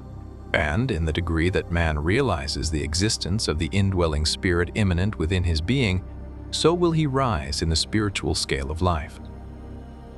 This is what spiritual development means: the recognition, realization, and manifestation of the Spirit within us. Try to remember this last definition, that of spiritual development. It contains the truth of true religion. There are many planes of being, many subplanes of life, many degrees of existence in the universe, and all depend upon the advancement of beings in the scale, of which scale the lowest point is the grossest matter, the highest being separated only by the thinnest division from the spirit of the Al. And upward and onward along this scale of life, everything is moving. All are on the path whose end is the all. All progress is a returning home. All is upward and onward in spite of all seemingly contradictory appearances. Such is the message of the illumined. The Hermetic teachings concerning the process of the mental creation of the universe are that at the beginning of the creative cycle, the all, in its aspect of being, projects its will toward its aspect of becoming, and the process of creation begins. It is taught that the process consists of the lowering of vibration until a very low degree of vibratory energy is reached, at which point the grossest possible form of matter is manifested. This process is called the stage of involution, in which the Al becomes involved or wrapped up in its creation. This process is believed by the Hermetists to have a correspondence to the mental process of an artist, writer, or inventor, who becomes so wrapped up in his mental creation as to almost forget his own existence and who, for the time being, almost lives in his creation. If instead of wrapped, we use the word wrapped, perhaps we will give a better idea of what is meant. This involuntary stage of creation is sometimes called the outpouring of the divine energy, just as the evolutionary state is called the indrawing. The extreme pole of the creative process is considered to be the furthest removed from the all, while the beginning of the evolutionary stage is regarded as the beginning of the return swing of the pendulum of rhythm, a coming home idea being held in all of the Hermetic teachings. The teachings are that during the outpouring, the vibrations become lower and lower until finally the urge ceases and the return swing begins. But there is this difference, that while in the outpouring, the creative forces manifest compactly and as a whole, yet from the beginning of the evolutionary or indrawing stage, there is manifested the law of individualization, that is, the tendency to separate into units of force, so that finally that which left the all as unindividualized energy returns to its source as countless highly developed units of life, having risen higher and higher in the scale by means of physical, mental, and spiritual evolution. The ancient Hermetists used the word meditation in describing the process of the mental creation of the universe in the mind of the all, the word contemplation also being frequently employed. But the idea intended seems to be that of the employment of the divine attention. Attention is a word derived from the Latin root, meaning to reach out, to stretch out. And so the act of attention is really a mental reaching out, extension of mental energy, so that the underlying idea is readily understood when we examine into the real meaning of attention. The Hermetic teachings regarding the process of evolution are that the All, having meditated upon the beginning of the creation, having thus established the material foundations of the universe, having thought it into existence, then gradually awakens or rouses from its meditation and in so doing starts into manifestation, the process of evolution on the material, mental, and spiritual planes, successively and in order. Thus the upward movement begins, and all begins to move spiritward. Matter becomes less gross, the units spring into being, the combinations begin to form, life appears and manifests in higher and higher forms, and mind becomes more and more in evidence, the vibrations constantly becoming higher. In short, the entire process of evolution, in all of its phases, begins and proceeds according to the established laws of the indrawing process. All of this occupies eons upon eons of man's time, each eon containing countless millions of years. But yet the illumined inform us that the entire creation, including involution and evolution of an universe, is but as the twinkle of the eye to the All. At the end of countless cycles of eons of time, the All withdraws its attention, its contemplation and meditation of the universe, for the great work is finished, and all is withdrawn into the All from which it emerged. But mystery of mysteries. The spirit of each soul is not annihilated, but is infinitely expanded. The created and the creator are merged. Such is the report of the illumined. The above illustration of the meditation and subsequent awakening from meditation of the All is, of course, but an attempt of the teachers to describe the infinite process by a finite example. And yet, as below, so above. The difference is merely in degree. And just as the All arouses itself from the meditation upon the universe, so does man, in time, cease from manifesting upon the material plane, and withdraws himself more and more into the indwelling spirit, which is indeed the divine ego. There is one more matter of which we desire to speak in this lesson, and that comes very near to an invasion of the metaphysical field of speculation, although our purpose is merely to show the futility of such speculation. We allude to the question which inevitably comes to the mind of all thinkers who have ventured to seek the truth. The question is, why does the All create universes? The question may be asked in different forms, but the above is the gist of the inquiry. Men have striven hard to answer this question, but still there is no answer worthy of the name. Some have imagined that the All had something to gain by it, but this is absurd, for what could the All gain that it did not already possess? Others have sought the answer in the idea that the All wished something to love, and others that it created for pleasure or amusement, or because it was lonely, or to manifest its power. All puerile explanations and ideas belonging to the childish period of thought. Others have sought to explain the mystery by assuming that the All found itself compelled to create, by reason of its own internal nature, its creative instinct. This idea is in advance of the others, but its weak point lies in the idea of the All being compelled by anything, internal or external. If its internal nature, or creative instinct, compelled it to do anything, then the internal nature, or creative instinct, would be the absolute, instead of the All, and so accordingly that part of the proposition falls. And yet, the All does create and manifest, and seems to find some kind of satisfaction in so doing.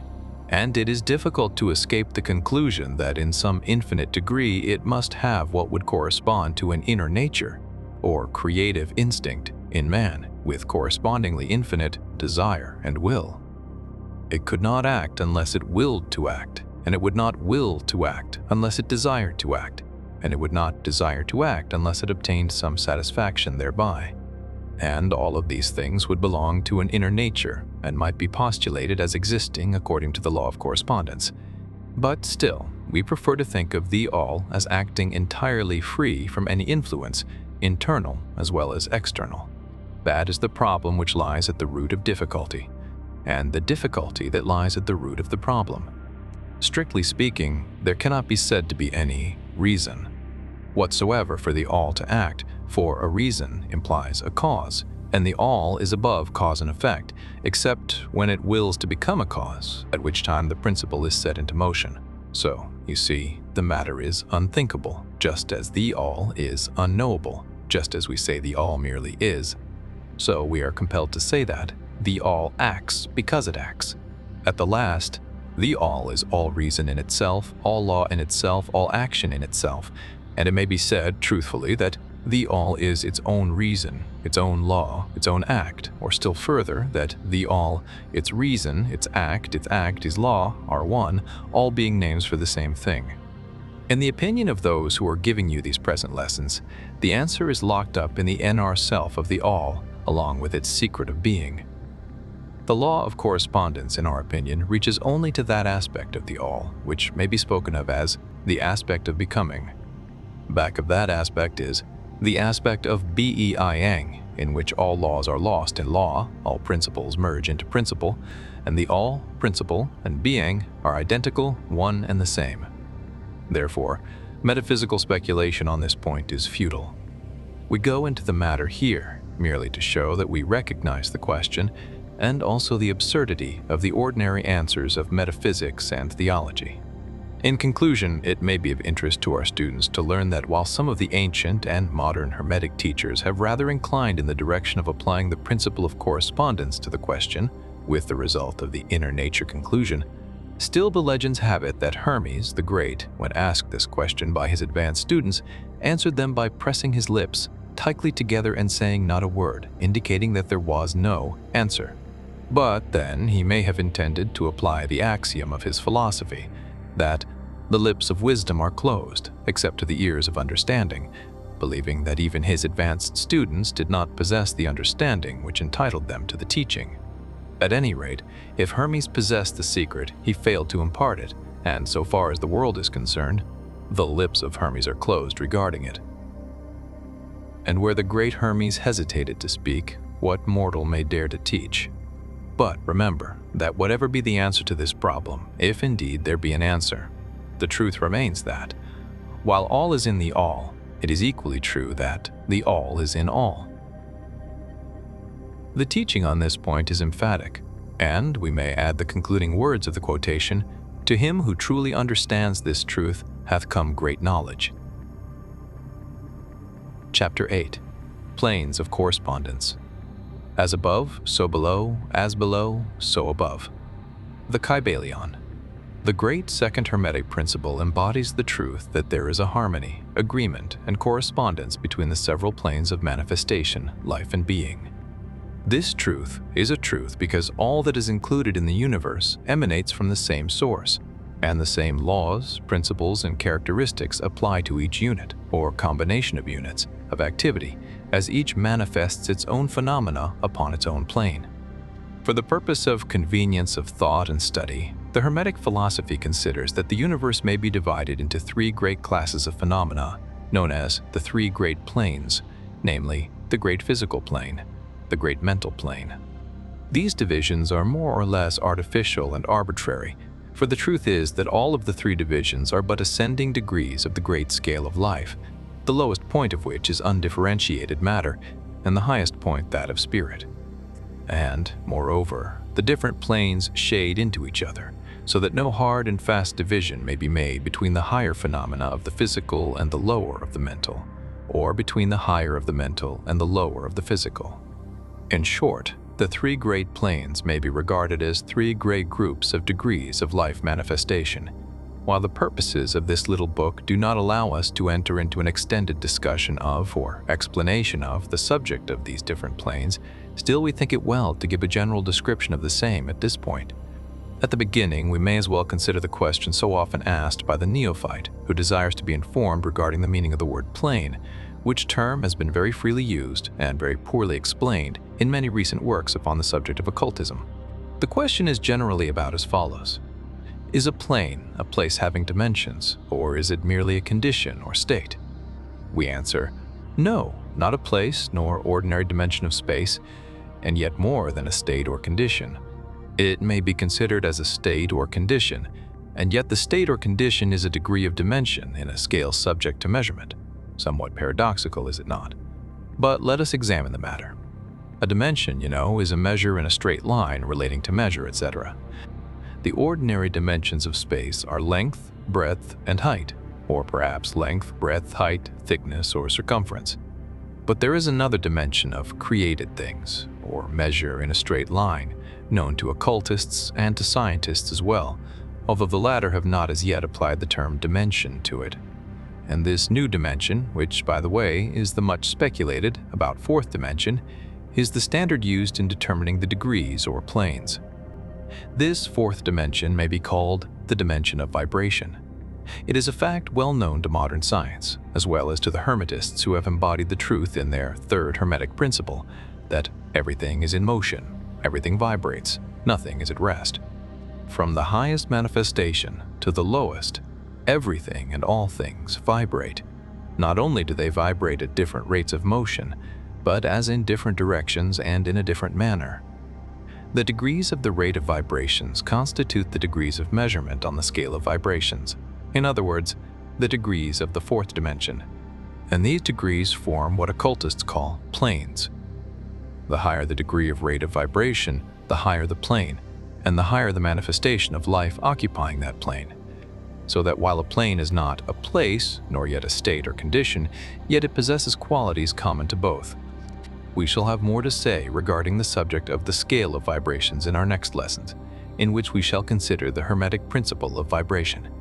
You will kindly remember, however, that the three great planes are not actual divisions of the phenomena of the universe, but merely arbitrary terms used by the Hermetists in order to aid in the thought and study of the various degrees and forms of universal activity in life.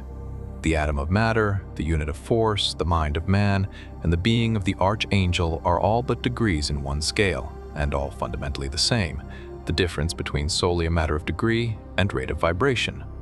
All are creations of the All, and have their existence solely within the infinite mind of the All. The Hermetists subdivide each of the three great planes into 7 minor planes, and each of these latter are also subdivided into 7 subplanes, all divisions being more or less arbitrary, shading into each other, and adopted merely for convenience of scientific study and thought. The great physical plane and its 7 minor planes is that division of the phenomena of the universe which includes all that relates to physics, or material things, forces, and manifestations. It includes all forms of that which we call matter, and all forms of that which we call energy or force. But you must remember that the Hermetic philosophy does not recognize matter as a thing in itself, or as having a separate existence even in the mind of the All. The teachings are that matter is but a form of energy, that is, energy at a low rate of vibrations of a certain kind, and accordingly the Hermetists classify matter under the head of energy, and give to it 3 of the 7 minor planes of the great physical plane. These 7 minor physical planes are as follows: the plane of matter, A; the plane of matter, B; the plane of matter, C; the plane of ethereal substance, the plane of energy, AU; the plane of energy, BU; the plane of energy, CU. The plane of matter, A, comprises the forms of matter in its form of solids, liquids, and gases, as generally recognized by the textbooks on physics.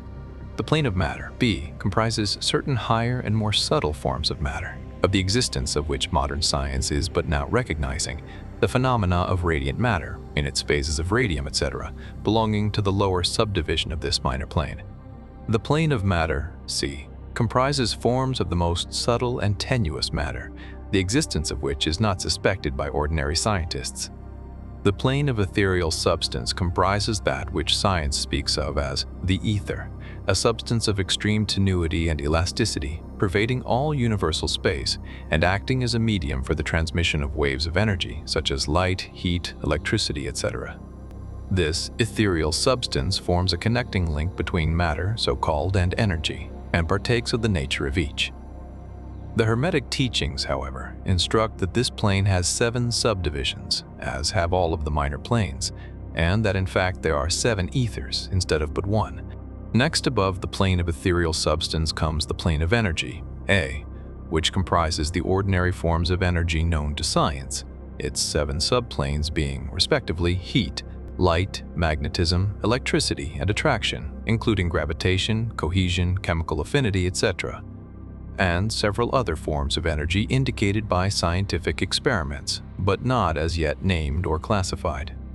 The plane of energy, B, comprises 7 subplanes of higher forms of energy not as yet discovered by science, but which have been called nature's finer forces, and which are called into operation in manifestations of certain forms of mental phenomena, and by which such phenomena becomes possible. The plane of energy C comprises 7 subplanes of energy so highly organized that it bears many of the characteristics of life, but which is not recognized by the minds of men on the ordinary plane of development, being available for the use on beings of the spiritual plane alone. Such energy is unthinkable to ordinary man, and may be considered almost as the divine power. The beings employing the same are as gods, compared even to the highest human types known to us. The great mental plane comprises those forms of living things known to us in ordinary life, as well as certain other forms not so well known except to the occultist. The classification of the 7 minor mental planes is more or less satisfactory and arbitrary, unless accompanied by elaborate explanations which are foreign to the purpose of this particular work, but we may as well mention them. They are as follows: the plane of mineral mind, the plane of elemental mind, A, the plane of plant mind, the plane of elemental mind, B, the plane of animal mind, the plane of elemental mind, C, the plane of human mind. The plane of mineral mind comprises the states or conditions of the units or entities, or groups and combinations of the same, which animate the forms known to us as minerals, chemicals, etc. These entities must not be confounded with the molecules, atoms, and corpuscles themselves, the latter being merely the material bodies or forms of these entities, just as a man's body is but his material form and not himself. These entities may be called souls in one sense, and are living beings of a low degree of development, life, and mind, just a little more than the units of living energy, which comprise the higher subdivisions of the highest physical plane. The average mind does not generally attribute the possession of mind, soul, or life to the mineral kingdom, but all occultists recognize the existence of the same, and modern science is rapidly moving forward to the point of view of the Hermetic in this respect. The molecules, atoms, and corpuscles have their loves and hates, likes and dislikes, attractions and repulsions, affinities and non-affinities, etc. And some of the more daring of modern scientific minds have expressed the opinion that the desire and will, emotions and feelings of the atoms differ only in degree from those of men. We have no time or space to argue this matter here. All occultists know it to be a fact, and others are referred to some of the more recent scientific works for outside corroboration. There are the usual 7 subdivisions to this plane. The plane of elemental mind, comprises the state or condition and degree of mental and vital development of a class of entities unknown to the average man, but recognized to occultists. They are invisible to the ordinary senses of man, but nevertheless exist and play their part of the drama of the universe. Their degree of intelligence is between that of the mineral and chemical entities on the one hand, and of the entities of the plant kingdom on the other. There are 7 subdivisions to this plane also. The plane of plant mind, in its 7 subdivisions, comprises the states or conditions of the entities comprising the kingdoms of the plant world, the vital and mental phenomena of which is fairly well understood by the average intelligent person.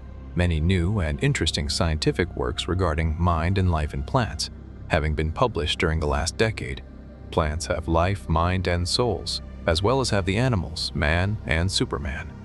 The plane of elemental mind, BA, in its 7 subdivisions, comprises the states and conditions of a higher form of elemental, or unseen entities, playing their part in the general work of the universe, the mind and life of which form a part of the scale between the plane of plant mind and the plane of animal mind, the entities partaking of the nature of both. The plane of animal mind, in its 7 subdivisions, comprises the states and conditions of the entities, beings, or souls, animating the animal forms of life, familiar to us all. It is not necessary to go into details regarding this kingdom or plane of life, for the animal world is as familiar to us as is our own. The plane of elemental mind, CC, in its 7 subdivisions, comprises those entities or beings, invisible as are all such elemental forms, which partake of the nature of both animal and human life in a degree and in certain combinations. The highest forms are semi-human in intelligence. The plane of human mind, in its 7 subdivisions, comprises those manifestations of life and mentality which are common to man in his various grades, degrees, and divisions. In this connection, we wish to point out the fact that the average man of today occupies but the 4th subdivision of the plane of human mind, and only the most intelligent have crossed the borders of the 5th subdivision. It has taken the race millions of years to reach this stage, and it will take many more years for the race to move on to the 6th and 7th subdivisions and beyond. But remember that there have been races before us which have passed through these degrees, and then on to higher planes. Our own race is the 5th, with stragglers from the 4th which has set foot upon the path. And then there are a few advanced souls of our own race who have outstripped the masses, and who have passed on to the 6th and 7th subdivision, and some few being still further on. The man of the 6th subdivision will be the Superman. He of the 7th will be the Overman. In our consideration of the 7 minor mental planes, we have merely referred to the 3 elementary planes in a general way. We do not wish to go into this subject in detail in this work, for it does not belong to this part of the general philosophy and teachings, but we may say this much, in order to give you a little clearer idea of the relations of these planes to the more familiar ones. The elementary planes bear the same relation to the planes of mineral, plant, animal, and human mentality and life that the black keys on the piano do to the white keys. The white keys are sufficient to produce music, but there are certain scales, melodies, and harmonies in which the black keys play their part, and in which their presence is necessary.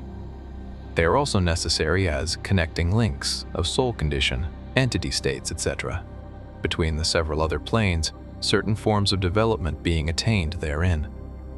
This last fact giving to the reader who can read between the lines a new light upon the processes of evolution and a new key to the secret door of the leaps of life between kingdom and kingdom. The great kingdoms of elementals are fully recognized by all occultists, and the esoteric writings are full of mention of them.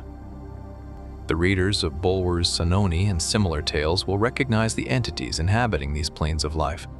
Passing on from the great mental plane to the great spiritual plane, what shall we say?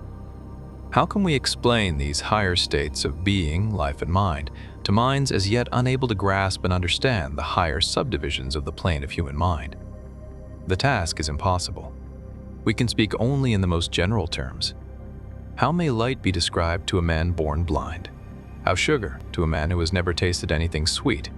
How harmony to one born deaf?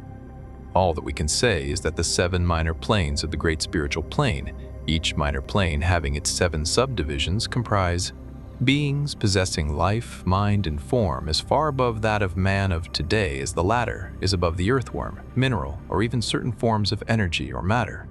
The life of these beings so far transcends ours that we cannot even think of the details of the same. Their minds so far transcend ours that to them we scarcely seem to think, and our mental processes seem almost akin to material processes. The matter of which their forms are composed is of the highest planes of matter. Nay, some are even said to be clothed in pure energy. What may be said of such beings? On the 7 minor planes of the great spiritual plane exist beings of whom we may speak as angels, archangels, demigods. On the lower minor planes dwell those great souls whom we call masters and adepts. Above them come the great hierarchies of the angelic hosts, unthinkable to man, and above those come those who may without irreverence be called the gods. So high in the scale of being are they, their being, intelligence, and power, being akin to those attributed by the races of men to their conceptions of deity.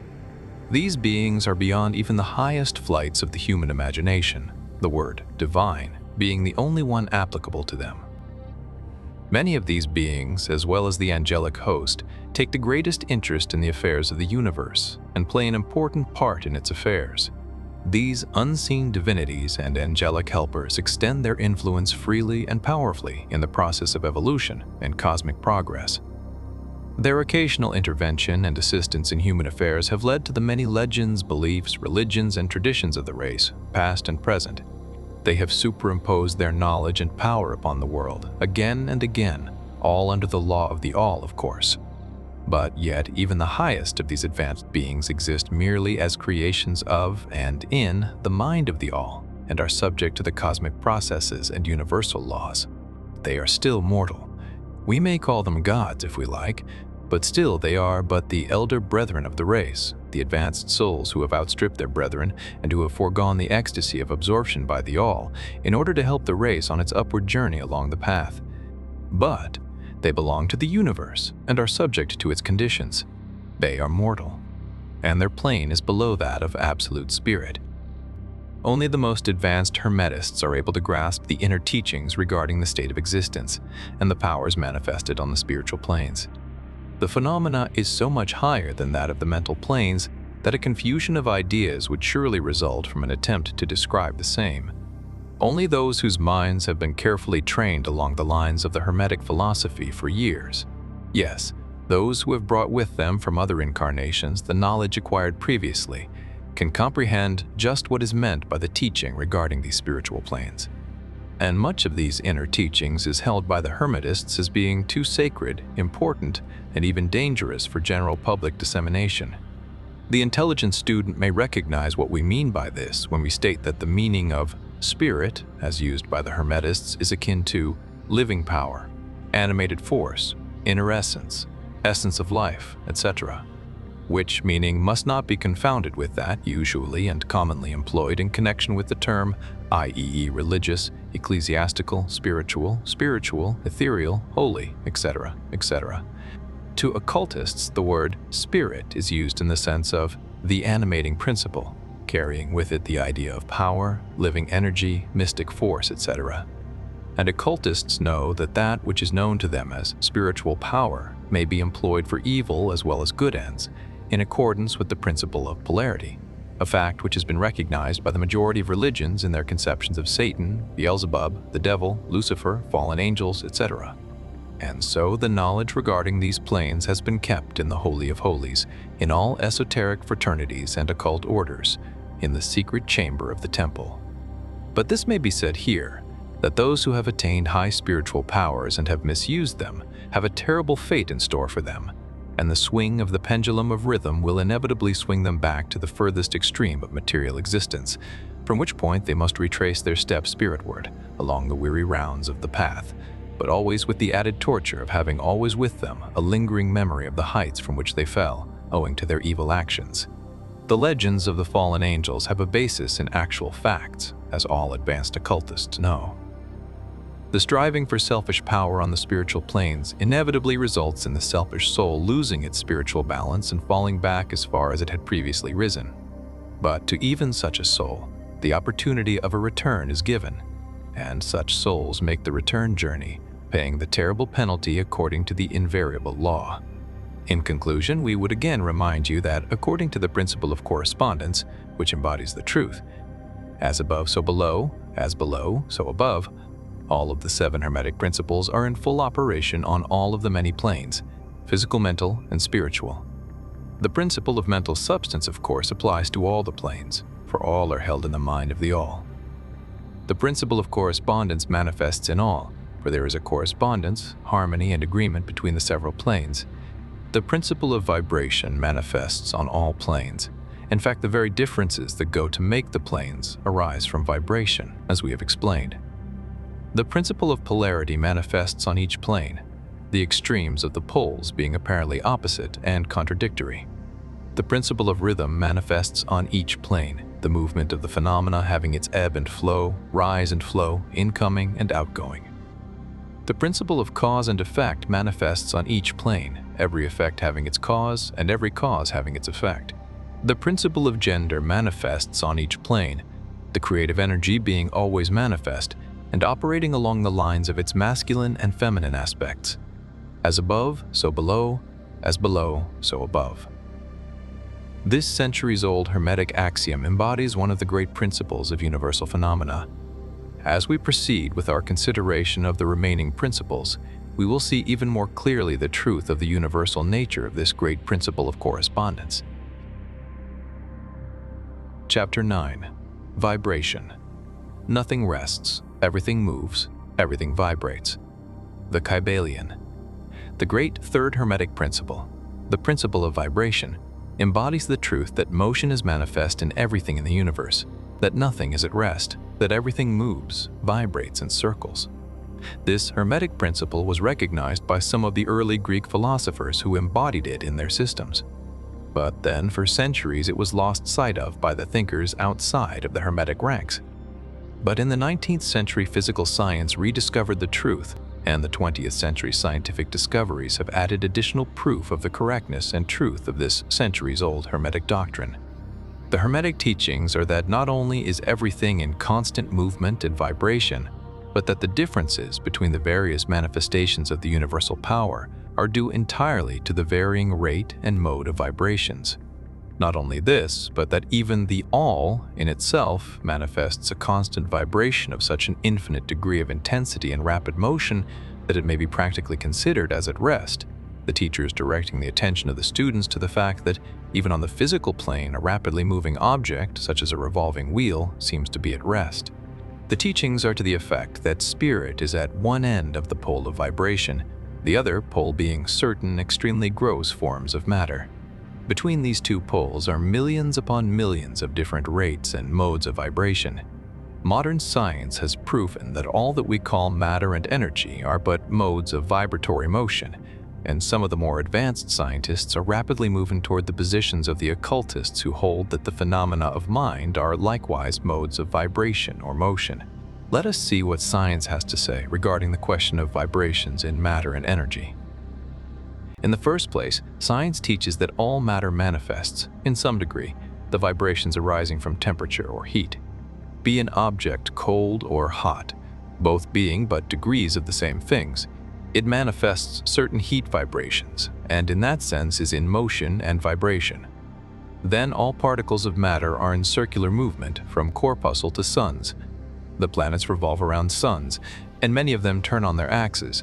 The suns move around greater central points, and these are believed to move around still greater, and so on ad infinitum. The molecules of which the particular kinds of matter are composed are in a state of constant vibration and movement around each other and against each other. The molecules are composed of atoms, which likewise are in a state of constant movement and vibration. The atoms are composed of corpuscles, sometimes called electrons, ions, etc., which also are in a state of rapid motion, revolving around each other, and which manifest a very rapid state and mode of vibration. And so we see that all forms of matter manifest vibration in accordance with the Hermetic principle of vibration. And so it is with the various forms of energy. Science teaches that light, heat, magnetism, and electricity are but forms of vibratory motion connected in some way with, and probably emanating from the ether. Science does not as yet attempt to explain the nature of the phenomena known as cohesion, which is the principle of molecular attraction, nor chemical affinity, which is the principle of atomic attraction, nor gravitation, the greatest mystery of the three, which is the principle of attraction by which every particle or mass of matter is bound to every other particle or mass. These three forms of energy are not as yet understood by science, yet the writers incline to the opinion that these too are manifestations of some form of vibratory energy, a fact which the Hermetists have held and taught for ages past. The universal ether, which is postulated by science without its nature being understood clearly, is held by the Hermetists to be but a higher manifestation of that which is erroneously called matter, that is to say, matter at a higher degree of vibration, and is called by them the ethereal substance. The Hermetists teach that this ethereal substance is of extreme tenuity and elasticity and pervades universal space, serving as a medium of transmission of waves of vibratory energy such as heat, light, electricity, magnetism, etc. The teachings are that the ethereal substance is a connecting link between the forms of vibratory energy known as matter, on the one hand, and energy or force on the other, and also that it manifests a degree of vibration in rate and mode entirely its own. Scientists have offered the illustration of a rapidly moving wheel, top, or cylinder to show the effects of increasing rates of vibration. The illustration supposes a wheel, top, or revolving cylinder running at a low rate of speed. We will call this revolving thing the object in following out the illustration. Let us suppose the object moving slowly. It may be seen readily, but no sound of its movement reaches the ear. The speed is gradually increased. In a few moments, its movement becomes so rapid that a deep growl or low note may be heard. Then, as the rate is increased, the note rises one in the musical scale. Then, the motion being still further increased, the next highest note is distinguished. Then, one after another, all the notes of the musical scale appear, rising higher and higher as the motion is increased. Finally, when the motions have reached a certain rate, the final note perceptible to human ears is reached, and the shrill, piercing shriek dies away, and silence follows. No sound is heard from the revolving object, the rate of motion being so high that the human ear cannot register the vibrations. Then comes the perception of rising degrees of heat. Then, after quite a time, the eye catches a glimpse of the object becoming a dull, dark, reddish color. As the rate increases, the red becomes brighter. Then, as the speed is increased, the red melts into an orange. Then the orange melts into a yellow. Then follow, successively, the shades of green, blue, indigo, and finally violet as the rate of speed increases. Then the violet shades away, and all color disappears, the human eye not being able to register them. But there are invisible rays emanating from the revolving object, the rays that are used in photographing, and other subtle rays of light. Then begin to manifest the peculiar rays known as the X-rays, etc., as the constitution of the object changes. Electricity and magnetism are emitted when the appropriate rate of vibration is attained. When the object reaches a certain rate of vibration, its molecules disintegrate and resolve themselves into the original elements or atoms. Then the atoms, following the principle of vibration, are separated into the countless corpuscles of which they are composed. And finally, even the corpuscles disappear, and the object may be said to be composed of the ethereal substance. Science does not dare to follow the illustration further, but the Hermetists teach that if the vibrations be continually increased, the object would mount up the successive states of manifestation and would in turn manifest the various mental stages, and then on spiritward, until it would finally re-enter the All, which is absolute spirit. The object, however, would have ceased to be an object long before the stage of ethereal substance was reached. But otherwise, the illustration is correct inasmuch as it shows the effect of constantly increased rates and modes of vibration.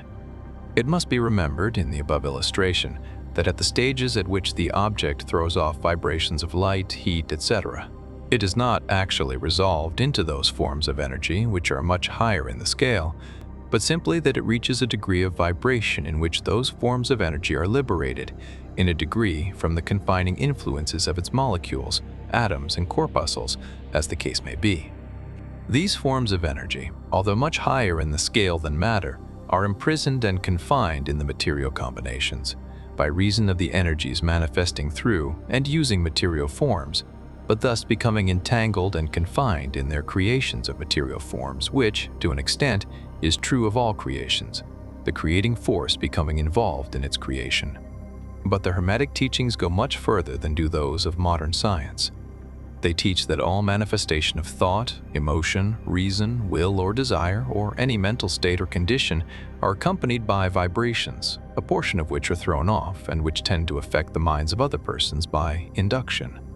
This is the principle which produces the phenomena of telepathy, mental influence, and other forms of the action and power of mind over mind, with which the general public is rapidly becoming acquainted, owing to the wide dissemination of occult knowledge by the various schools, cults, and teachers along these lines at this time. Every thought, emotion, or mental state has its corresponding rate and mode of vibration, and by an effort of the will of the person or of other persons, these mental states may be reproduced, just as a musical tone may be reproduced by causing an instrument to vibrate at a certain rate, just as color may be reproduced in the same way. By a knowledge of the principle of vibration, as applied to mental phenomena, one may polarize his mind at any degree he wishes, thus gaining a perfect control over his mental states, moods, etc. In the same way, he may affect the minds of others, producing the desired mental states in them. In short, he may be able to produce on the mental plane that which science produces on the physical plane, namely, vibrations at will. This power, of course, may be acquired only by the proper instruction, exercises, practice, etc., the science being that of mental transmutation, one of the branches of the Hermetic art. A little reflection on what we have said will show the student that the principle of vibration underlies the wonderful phenomena of the power manifested by the masters and adepts, who are able to apparently set aside the laws of nature, but who, in reality, are simply using one law against another, one principle against others, and to accomplish their results by changing the vibrations of material objects or forms of energy, and thus perform what are commonly called miracles, or forms of energy, and thus perform what are commonly called miracles. As one of the old Hermetic writers has truly said, he who understands the principle of vibration has grasped the scepter of power. Chapter 10. Polarity. Everything is dual. Everything has poles. Everything has its pair of opposites. Like and unlike are the same. Opposites are identical in nature, but different in degree. Extremes meet. All truths are but half-truths.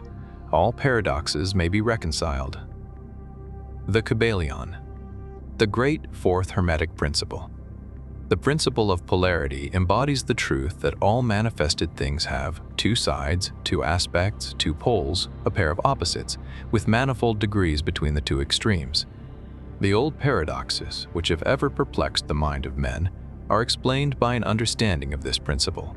Man has always recognized something akin to this principle, and has endeavored to express it by such sayings, maxims, and aphorisms as the following.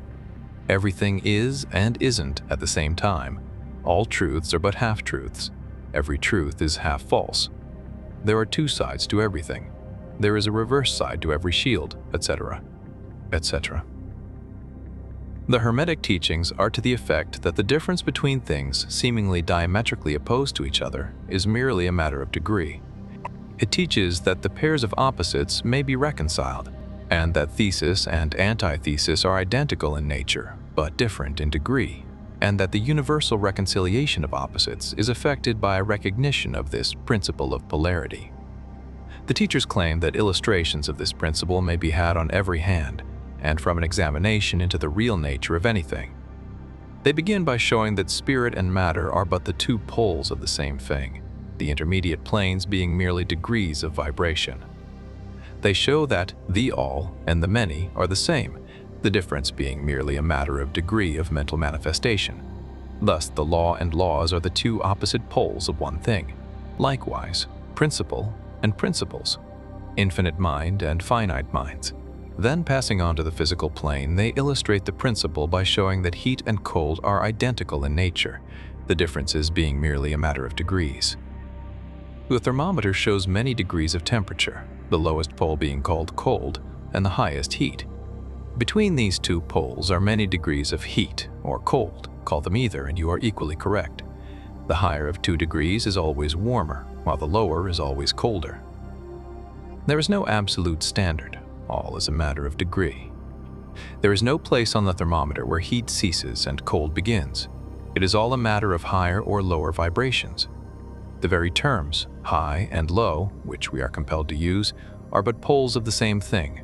The terms are relative.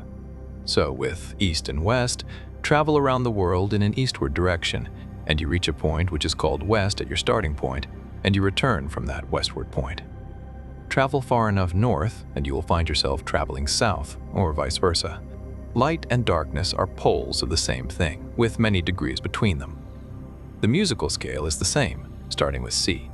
You move upward until you reach another C, and so on.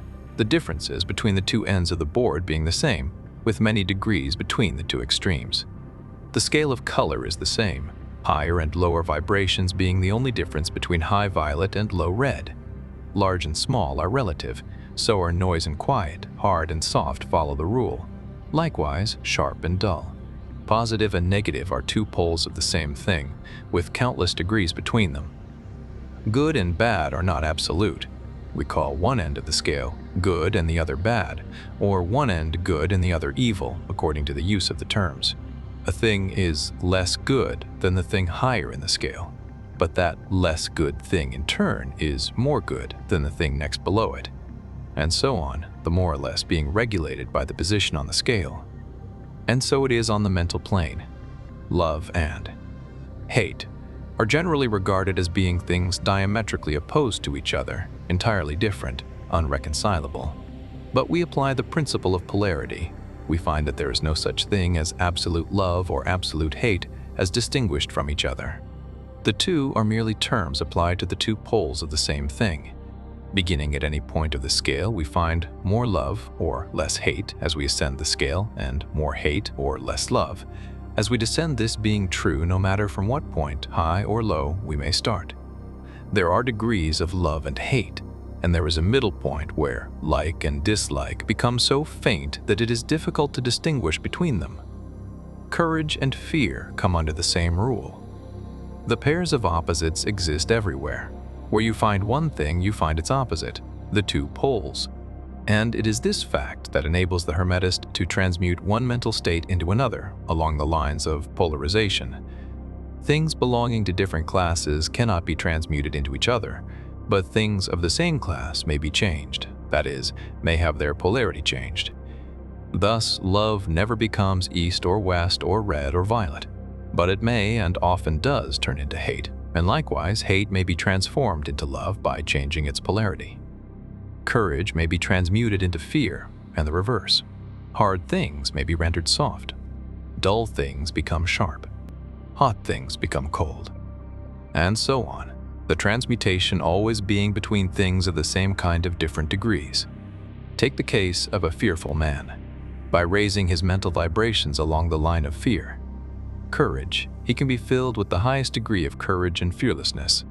And likewise, the slothful man may change himself into an active, energetic individual simply by polarizing along the lines of the desired quality. The student who is familiar with the processes by which the various schools of mental science, etc., produce changes in the mental states of those following their teachings may not readily understand the principle underlying many of these changes. When, however, the principle of polarity is once grasped, and it is seen that the mental changes are occasioned by change of polarity, a sliding along the same scale, the hatter is readily understood. The change is not in the nature of a transmutation of one thing into another thing entirely different, but is merely a change of degree in the same things, a vastly important difference. For instance, borrowing an analogy from the physical plane, it is impossible to change heat into sharpness, loudness, highness, etc., but heat may readily be transmuted into cold simply by lowering the vibrations. In the same way, hate and love are mutually transmutable, so are fear and courage. But fear cannot be transformed into love, nor can courage be transmuted into hate. The mental states belong to innumerable classes, each class of which has its opposite poles along which transmutation is possible. The student will readily recognize that in the mental states, as well as in the phenomena of the physical plane, the two poles may be classified as positive and negative, respectively. Thus, love is positive to hate, courage to fear, activity to non-activity, etc., etc. And it will also be noticed that even to those unfamiliar with the principle of vibration, the positive pole seems to be of a higher degree than the negative and readily dominates it. The tendency of nature is in the direction of the dominant activity of the positive pole.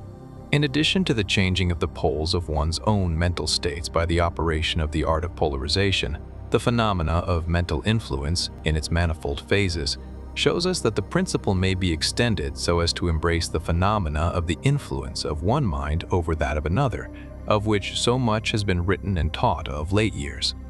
When it is understood that mental induction is possible, that is, that mental states may be produced by induction from others, then we can readily see how a certain rate of vibration or polarization of a certain mental state may be communicated to another person, and his polarity in that class of mental states thus changed. It is along this principle that the results of many of the mental treatments are obtained. For instance, a person is blue, melancholy, and full of fear. A mental scientist bringing his own mind up to the desired vibration by his trained will, and thus obtaining the desired polarization in his own case, then produces a similar mental state in the other by induction, the result being that the vibrations are raised and the person polarizes toward the positive end of the scale instead toward the negative, and his fear and other negative emotions are transmuted to courage and similar positive mental states. A little study will show you that these mental changes are nearly all along the line of polarization, the change being one of degree rather than of kind. A knowledge of the existence of this great Hermetic principle will enable the student to better understand his own mental states and those of other people, he will see that these states are all matters of degree, and seeing thus, he will be able to raise or lower the vibration at will, to change his mental poles, and thus be master of his mental states, instead of being their servant and slave. And by his knowledge, he will be able to aid his fellows intelligently, and by the appropriate methods, change the polarity when the same is desirable. We advise all students to familiarize themselves with this principle of polarity, for a correct understanding of the same will throw light on many difficult subjects. Chapter 11. Aritum. Everything flows out and in.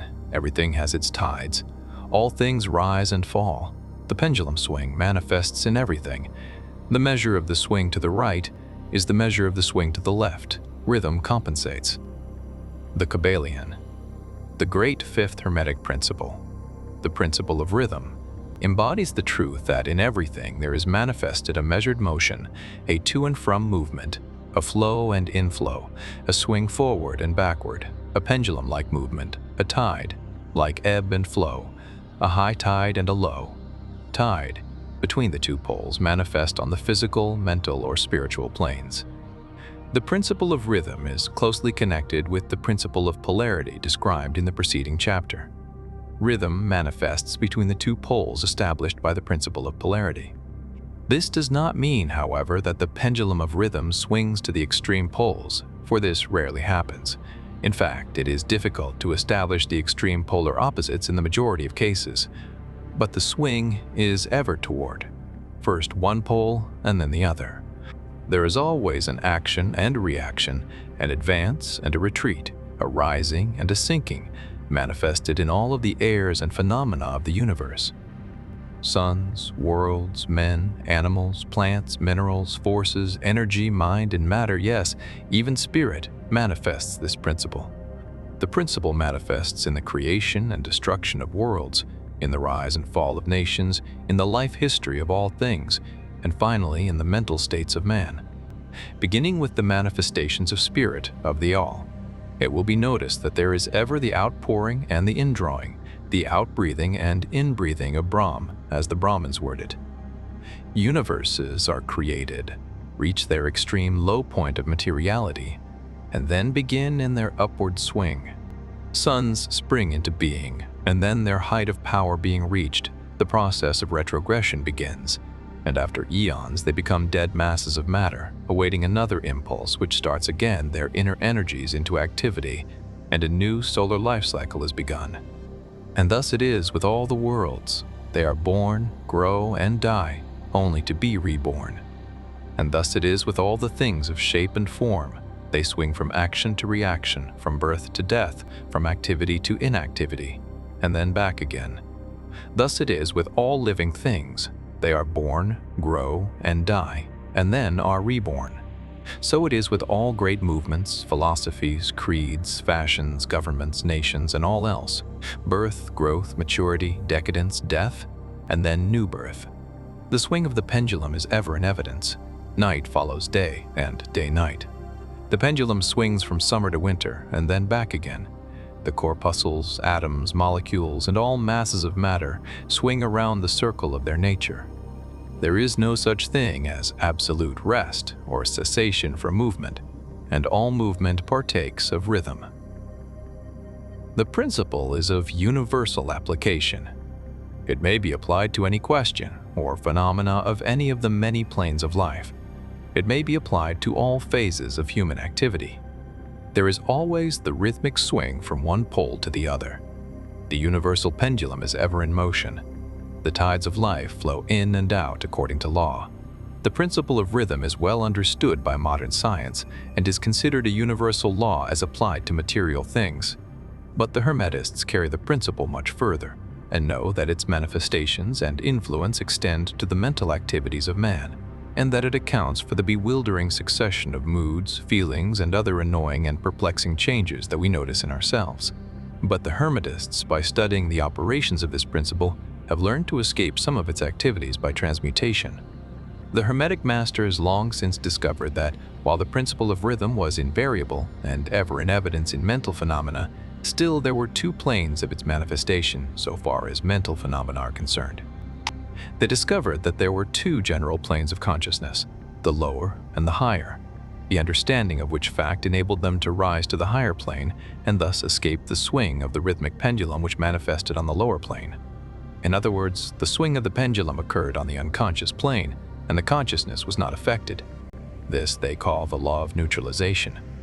Its operations consist in the raising of the ego above the vibrations of the unconscious plane of mental activity, so that the negative swing of the pendulum is not manifested in consciousness, and therefore they are not affected.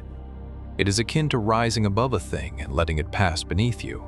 The Hermetic master, or advanced student, polarizes himself at the desired pole, and by a process akin to refusing to participate in the backward swing, or, if you prefer, a denial of its influence over him, he stands firm in his polarized position and allows the mental pendulum to swing back along the unconscious plane. All individuals who have attained any degree of self-mastery accomplish this, more or less unknowingly, and by refusing to allow their moods and negative mental states to affect them, they apply the law of neutralization. The master, however, carries this to a much higher degree of proficiency, and by the use of his will he attains a degree of poise and mental firmness almost impossible of belief on the part of those who allow themselves to be swung backward and forward by the mental pendulum of moods and feelings. The importance of this will be appreciated by any thinking person who realizes what creatures of moods, feelings, and emotion the majority of people are, and how little mastery of themselves they manifest. If you will stop and consider a moment, you will realize how much these swings of rhythm have affected you in your life. How a period of enthusiasm has been invariably followed by an opposite feeling and mood of depression. Likewise, your moods and periods of courage have been succeeded by equal moods of fear. And so it has ever been with the majority of persons. Tides of feeling have ever risen and fallen with them, but they have never suspected the cause or reason of the mental phenomena. An understanding of the workings of this principle will give one the key to the mastery of these rhythmic swings of feeling, and will enable him to know himself better and to avoid being carried away by these inflows and outflows. The will is superior to the conscious manifestation of this principle, although the principle itself can never be destroyed. We may escape its effects, but the principle operates nevertheless. The pendulum ever swings, although we may escape being carried along with it. There are other features of the operation of this principle of rhythm, of which we wish to speak at this point. There comes into its operations that which is known as the law of compensation. One of the definitions or meanings of the word compensate is to counterbalance, which is the sense in which the Hermetists use the term. It is this law of compensation to which the Kybalion refers when it says, "The measure of the swing to the right is the measure of the swing to the left. Rhythm compensates." The law of compensation is that the swing in one direction determines the swing in the opposite direction, or to the opposite pole. The one balances or counterbalances the other. On the physical plane, we see many examples of this law. The pendulum of the clock swings a certain distance to the right, and then an equal distance to the left. The seasons balance each other in the same way. The tides follow the same law. And the same law is manifested in all the phenomena of rhythm. The pendulum, with a short swing in one direction, has but a short swing in the other, while the long swing to the right invariably means the long swing to the left. An object hurled upward to a certain height has an equal distance to traverse on its return.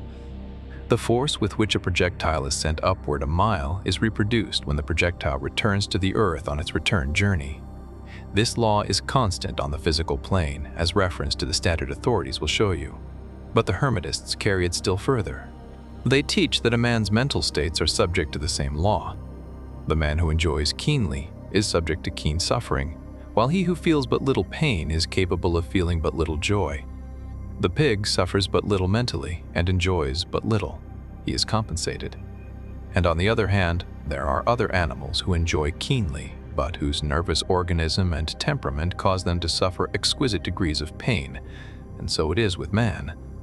There are temperaments which permit of but low degrees of enjoyment and equally low degrees of suffering, while there are others which permit the most intense enjoyment, but also the most intense suffering.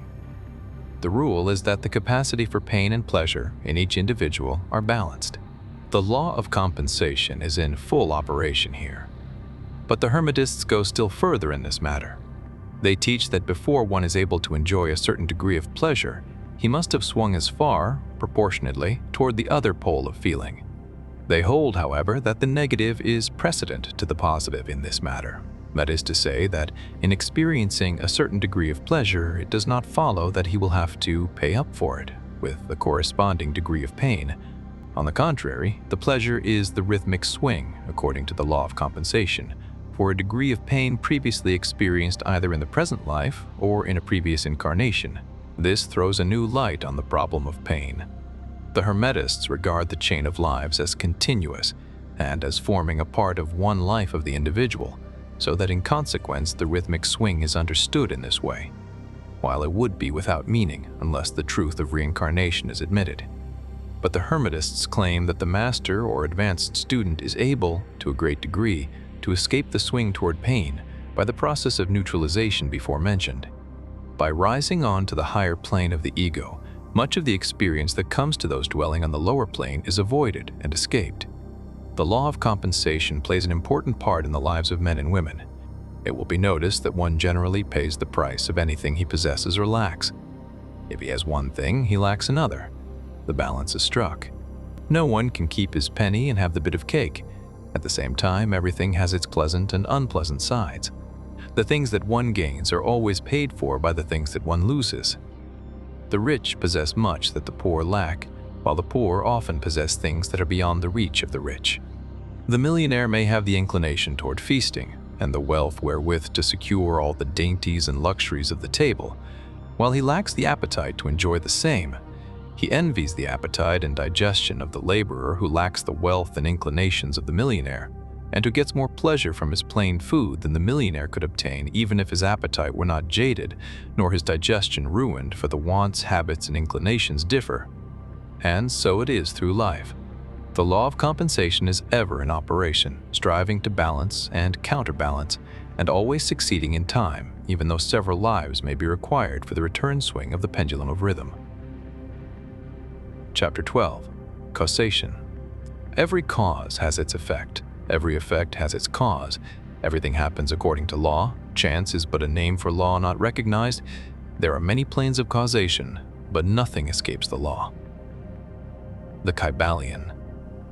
The great sixth Hermetic principle, the principle of cause and effect, embodies the truth that law pervades the universe, that nothing happens by chance, that chance is merely a term indicating cause existing but not recognized or perceived, that phenomena is continuous, without break or exception.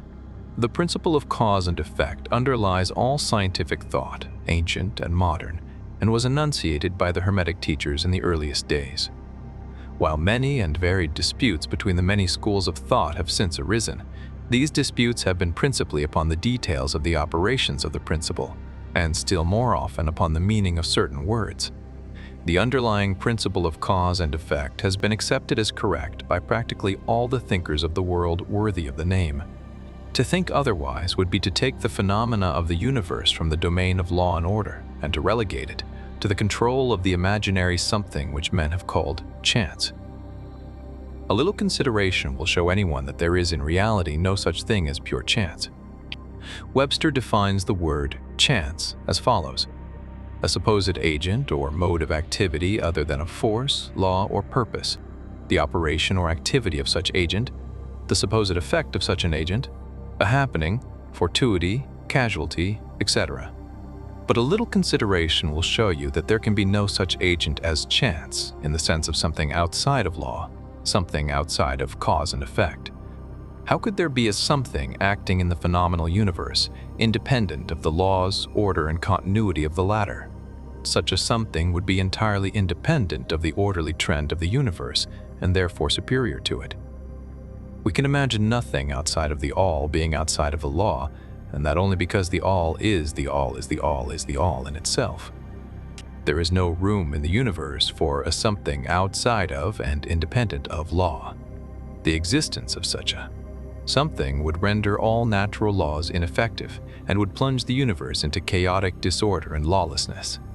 A careful examination will show that what we call chance is merely an expression relating to obscure causes, causes that we cannot perceive, causes that we cannot understand. The word chance is derived from a word, meaning to fall, as the falling of dice, the idea being that the fall of the dice and many other happenings are merely a happening unrelated to any cause. And this is the sense in which the term is generally employed. But when the matter is closely examined, it is seen that there is no chance whatsoever about the fall of the dice. Each time a die falls and displays a certain number, it obeys a law as infallible as that which governs the revolution of the planets around the sun. Back of the fall of the die are causes, or chains of causes, running back further than the mind can follow. The position of the die in the box, the amount of muscular energy expended in the throw, the condition of the table, etc., etc., all are causes, the effect of which may be seen. But back of these seen causes there are chains of unseen preceding causes, all of which had a bearing upon the number of the die which fell uppermost. If a die be cast a great number of times, it will be found that the numbers shown will be about equal. That is, there will be an equal number of 1 spot, 2 spot, etc. coming uppermost. Toss a penny in the air, and it may come down either heads or tails, but make a sufficient number of tosses, and the heads and tails will about even up. This is the operation of the law of average. But both the average and the single toss come under the law of cause and effect, and if we were able to examine into the preceding causes, it would be clearly seen that it was simply impossible for the die to fall other than it did, under the same circumstances and at the same time. Given the same causes, the same results will follow. There is always a cause and a because to every event. Nothing ever happens without a cause, or rather a chain of causes. Some confusion has arisen in the minds of persons considering this principle from the fact that they were unable to explain how one thing could cause another thing, that is, be the creator of the second thing. As a matter of fact, no thing ever causes or creates another thing. Cause and effect deals merely with events. An event is that which comes, arrives, or happens as a result or consequent of some preceding event. No event creates another event, but is merely a preceding link in the great orderly chain of events flowing from the creative energy of the All. There is a continuity between all events, precedent, consequent, and subsequent. There is a relation existing between everything that has gone before and everything that follows. A stone is dislodged from a mountainside and crashes through a roof of a cottage in the valley below. At first sight, we regard this as a chance effect, but when we examine the matter, we find a great chain of causes behind it.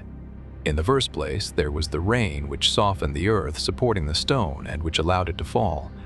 Then back of that was the influence of the sun, other rains, etc., which gradually disintegrated the piece of rock from a larger piece. Then there were the causes which led to the formation of the mountain and its upheaval by convulsions of nature, and so on, ad infinitum. Then we might follow up the causes behind the rain, etc. Then we might consider the existence of the roof. In short, we would soon find ourselves involved in a mesh of cause and effect, from which we would soon strive to extricate ourselves. Just as a man has 2 parents, and 4 grandparents, and 8 great-grandparents, and 16 great-great-grandparents, and so on until when, say, 40 generations are calculated. The numbers of ancestors run into many millions. So it is with the number of causes behind even the most trifling event or phenomena, such as the passage of a tiny speck of soot before your eye. It is not an easy matter to trace the bit of soot hack to the early period of the world's history when it formed a part of a massive tree trunk, which was afterward converted into coal, and so on, until as the speck of soot it now passes before your vision on its way to other adventures. And a mighty chain of events, causes, and effects brought it to its present condition, and the later is but one of the chain of events which will go to produce other events hundreds of years from now. One of the series of events arising from the tiny bit of soot was the writing of these lines, which caused the typesetter to perform certain work, the proofreader to do likewise, and which will arouse certain thoughts in your mind and that of others, which in turn will affect others, and so on and on and on, beyond the ability of man to think further. And all from the passage of a tiny bit of soot, all of which shows the relativity and association of things, and the further fact that there is no great, there is no small, in the mind that causeth all. Stop to think a moment. If a certain man had not met a certain maid, away back in the dim period of the Stone Age, you who are now reading these lines would not now be here. And if, perhaps, the same couple had failed to meet, we who now write these lines would not now be here. And the very act of writing on our part and the act of reading on yours will affect not only the respective lives of yourself and ourselves, but will also have a direct or indirect effect upon many other people now living and who will live in the ages to come.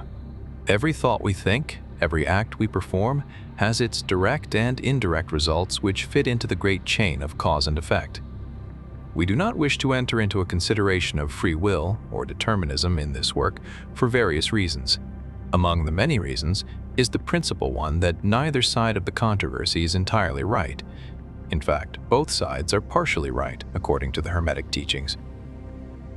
The principle of polarity shows that both are but half truths, the opposing poles of truth. The teachings are that a man may be both free and yet bound by necessity, depending upon the meaning of the terms and the height of truth from which the matter is examined. The ancient writers expressed the matter thus: the further the creation is from the center, the more it is bound. The nearer the center it reaches, the nearer free is it.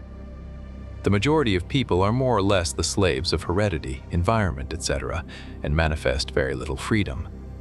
They are swayed by the opinions, customs, and thoughts of the outside world, and also by their emotions, feelings, moods, etc. They manifest no mastery worthy of the name. They indignantly repudiate this assertion, saying, "Why, I certainly am free to act and do as I please. I do just what I want to do." But they fail to explain whence arise the want to and as I please. What makes them want to do one thing in preference to another? What makes them please to do this and not do that?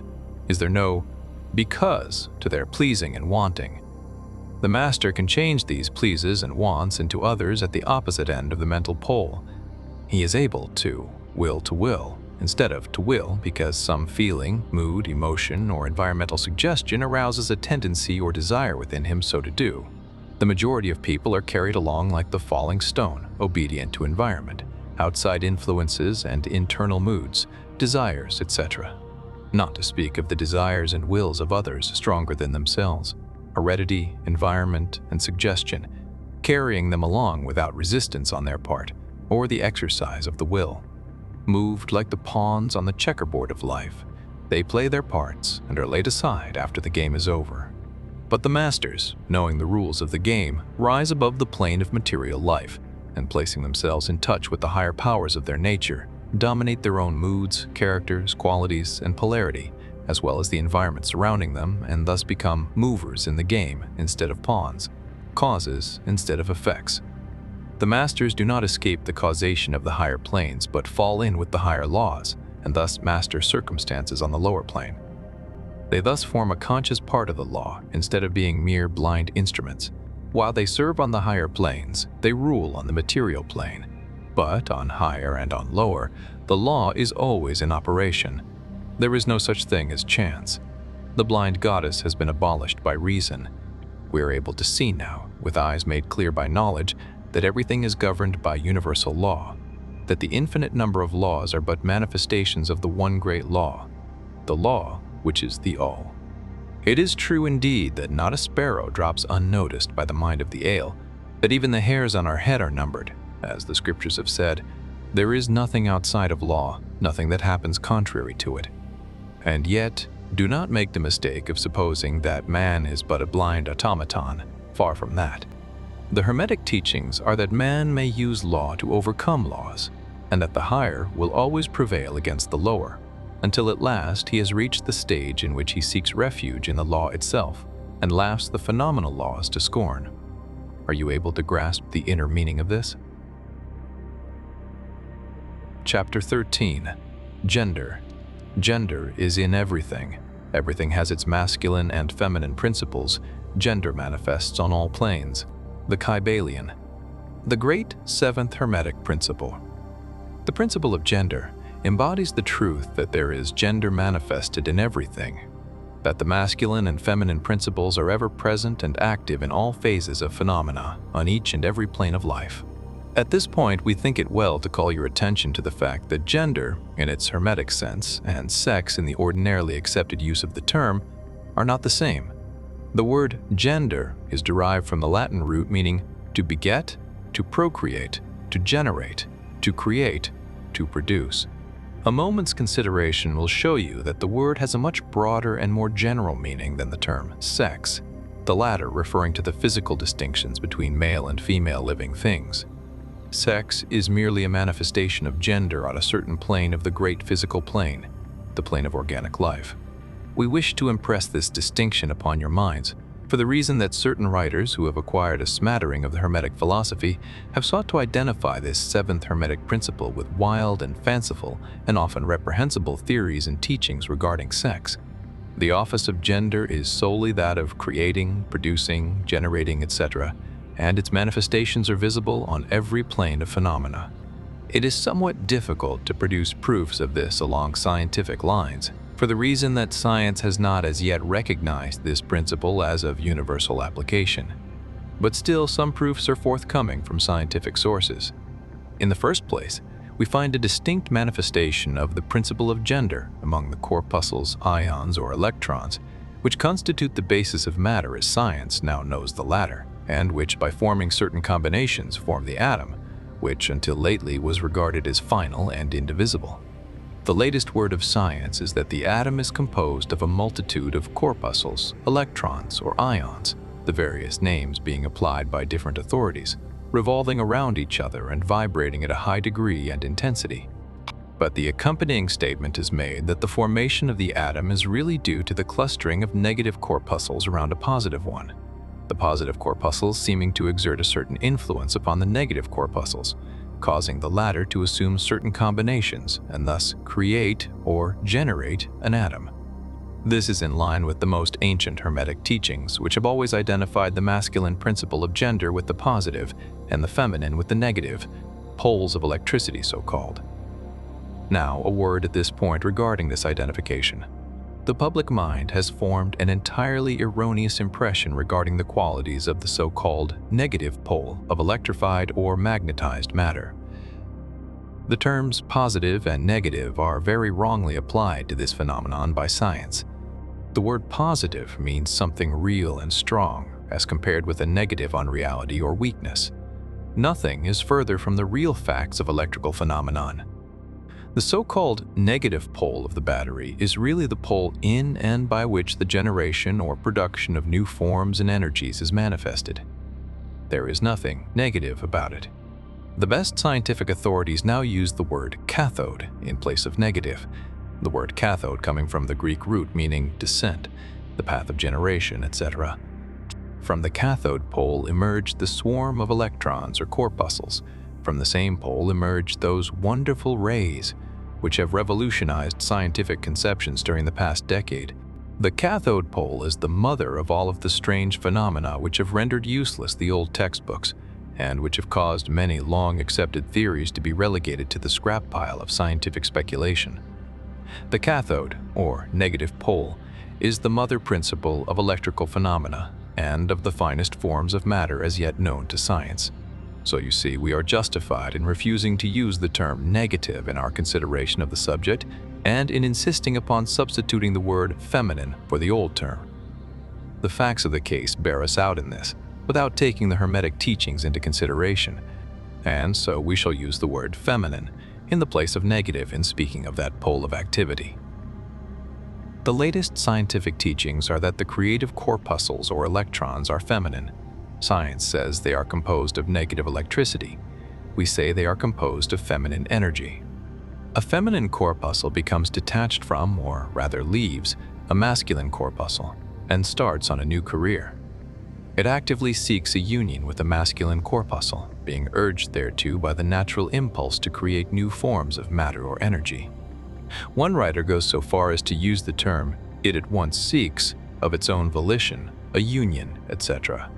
This detachment and uniting form the basis of the greater part of the activities of the chemical world. When the feminine corpuscle unites with a masculine corpuscle, a certain process is begun. The feminine particles vibrate rapidly under the influence of the masculine energy and circle rapidly around the latter. The result is the birth of a new atom. This new atom is really composed of a union of the masculine and feminine electrons, or corpuscles. But when the union is formed, the atom is a separate thing, having certain properties but no longer manifesting the property of free electricity. The process of detachment or separation of the feminine electrons is called ionization. These electrons, or corpuscles, are the most active workers in nature's field. Arising from their unions or combinations, manifest the varied phenomena of light, heat, electricity, magnetism, attraction, repulsion, chemical affinity, and the reverse, and similar phenomena. And all this arises from the operation of the principle of gender on the plane of energy. The part of the masculine principle seems to be that of directing a certain inherent energy toward the feminine principle, and thus starting into activity the creative processes. But the feminine principle is the one always doing the active creative work, and this is so on all planes.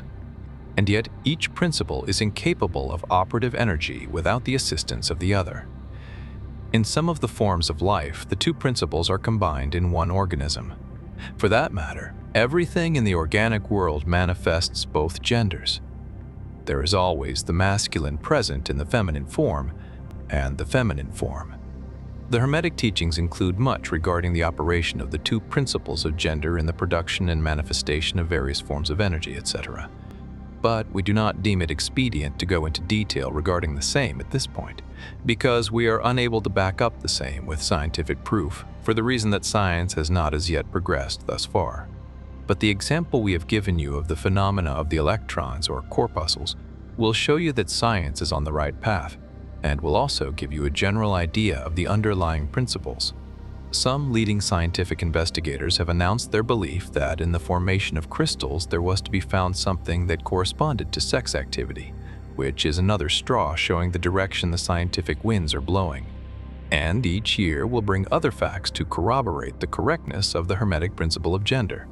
It will be found that gender is in constant operation and manifestation in the field of inorganic matter and in the field of energy or force. Electricity is now generally regarded as the something into which all other forms of energy seem to melt or dissolve. The electrical theory of the universe is the latest scientific doctrine and is growing rapidly in popularity and general acceptance.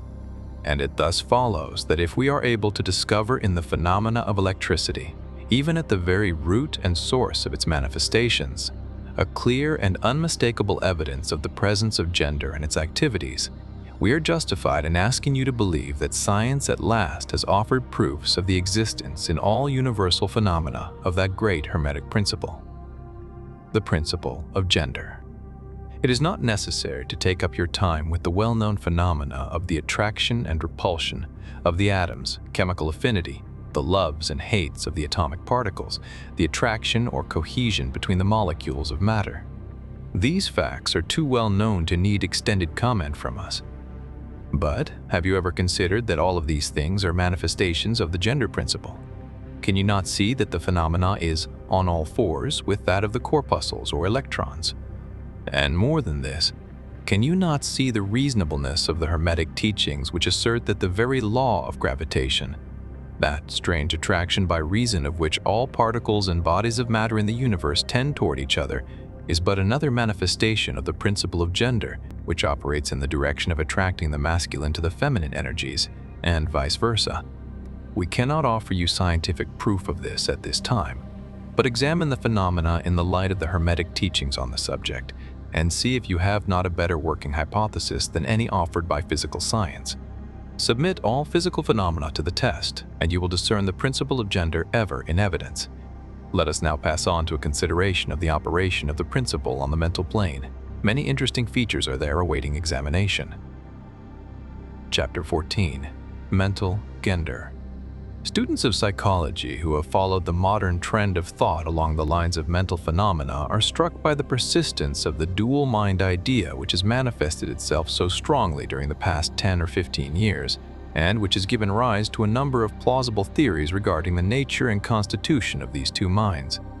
The late Thomson J. Hudson attained great popularity in 1893 by advancing his well-known theory of the objective and subjective minds, which he held existed in every individual.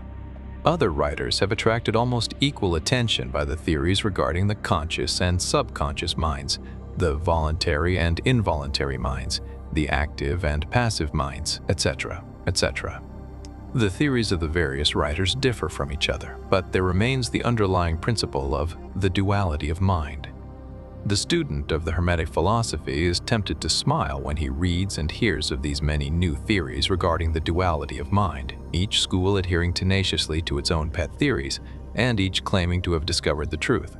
The student turns back the pages of occult history, and away back in the dim beginnings of occult teachings he finds references to the ancient Hermetic doctrine of the principle of gender on the mental plane, the manifestation of mental gender. And examining further, he finds that the ancient philosophy took cognizance of the phenomenon of the dual mind and accounted for it by the theory of mental gender. This idea of mental gender may be explained in a few words to students who are familiar with the modern theories just alluded to. The masculine principle of mind corresponds to the so-called objective mind, conscious mind, voluntary mind, active mind, etc. And the feminine principle of mind corresponds to the so-called subjective mind, subconscious mind, involuntary mind, passive mind, etc. Of course, the Hermetic teachings do not agree with the many modern theories regarding the nature of the two phases of mind, nor does it admit many of the facts claimed for the two respective aspects, some of the said theories and claims being very far-fetched and incapable of standing the test of experiment and demonstration. We point to the phases of agreement merely for the purpose of helping the student to assimilate his previously acquired knowledge with the teachings of the Hermetic philosophy. Students of Hudson will notice the statement at the beginning of his second chapter of The Law of Psychic Phenomena that the mystic jargon of the Hermetic philosophers discloses the same general idea, i.e., the duality of mind, if Dr. Terschipperant. Hudson had taken the time and trouble to decipher a little of the mystic jargon of the Hermetic philosophy. He might have received much light upon the subject of the dual mind. But then, perhaps, his most interesting work might not have been written. Let us now consider the Hermetic teachings regarding mental gender. The Hermetic teachers impart their instruction regarding this subject by bidding their students examine the report of their consciousness regarding their self. The students are bidden to turn their attention inward upon the self dwelling within each. Each student is led to see that his consciousness gives him first a report of the existence of his self. The report is, I am. This at first seems to be the final words from the consciousness, but a little further examination discloses the fact that this I am may be separated or split into two distinct parts or aspects, which while working in unison and in conjunction, yet nevertheless may be separated in consciousness.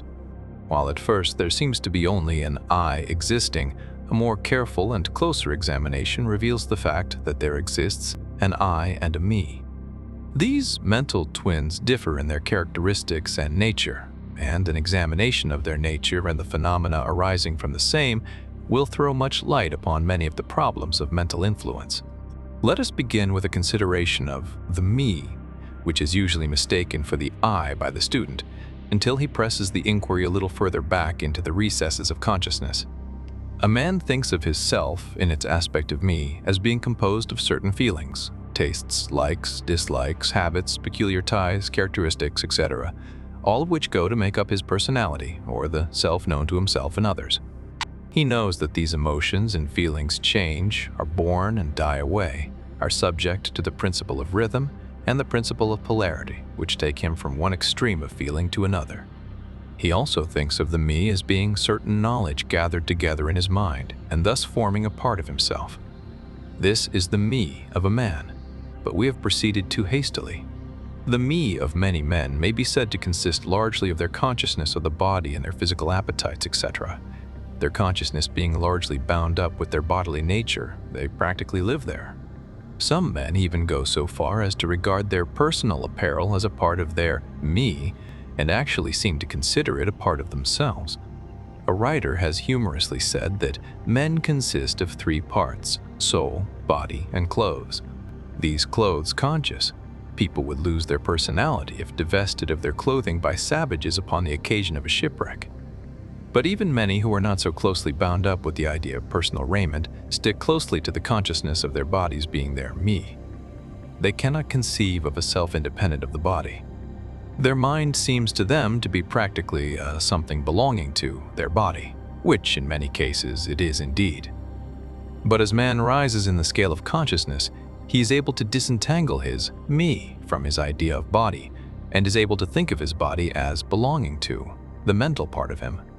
But even then, he is very apt to identify the me entirely with the mental states, feelings, etc., which he feels to exist within him.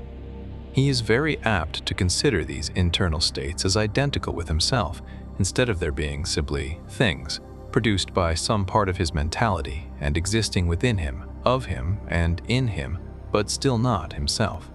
He sees that he may change these internal states of feelings by all effort of will, and that he may produce a feeling or state of an exactly opposite nature in the same way, and yet the same me exists. And so, after a while, he is able to set aside these various mental states, emotions, feelings, habits, qualities, characteristics, and other personal mental belongings. He is able to set them aside in the not me collection of curiosities and encumbrances, as well as valuable possessions. This requires much mental concentration and power of mental analysis on the part of the student. But still, the task is possible for the advanced student, and even those not so far advanced are able to see, in the imagination, how the process may be performed. After this laying aside process has been performed, the student will find himself in conscious possession of a self, which may be considered in its I and me dual aspects. The me will be felt to be a something mental in which thoughts, ideas, emotions, feelings, and other mental states may be produced. It may be considered as the mental womb, as the ancients styled it, capable of generating mental offspring. It reports to the consciousness as a me, with latent powers of creation and generation of mental progeny of all sorts and kinds. Its powers of creative energy are felt to be enormous. But still it seems to be conscious that it must receive some form of energy from either its I companion, or else from some other I ere it is able to bring into being its mental creations. This consciousness brings with it a realization of an enormous capacity for mental work and creative ability. But the student soon finds that this is not all that he finds within his inner consciousness. He finds that there exists a mental something which is able to will that the me act along certain creative lines, and which is also able to stand aside and witness the mental creation. This part of himself he is taught to call his I. He is able to rest in its consciousness at will. He finds there not a consciousness of an ability to generate and actively create, in the sense of the gradual process attendant upon mental operations, but rather a sense and consciousness of an ability to project an energy from the I to the me, a process of willing that the mental creation begin and proceed. He also finds that the I is able to stand aside and witness the operations of the me's mental creation and generation. There is this dual aspect in the mind of every person. The I represents the masculine principle of mental gender. The me represents the female principle. The I represents the aspect of being, the me, the aspect of becoming.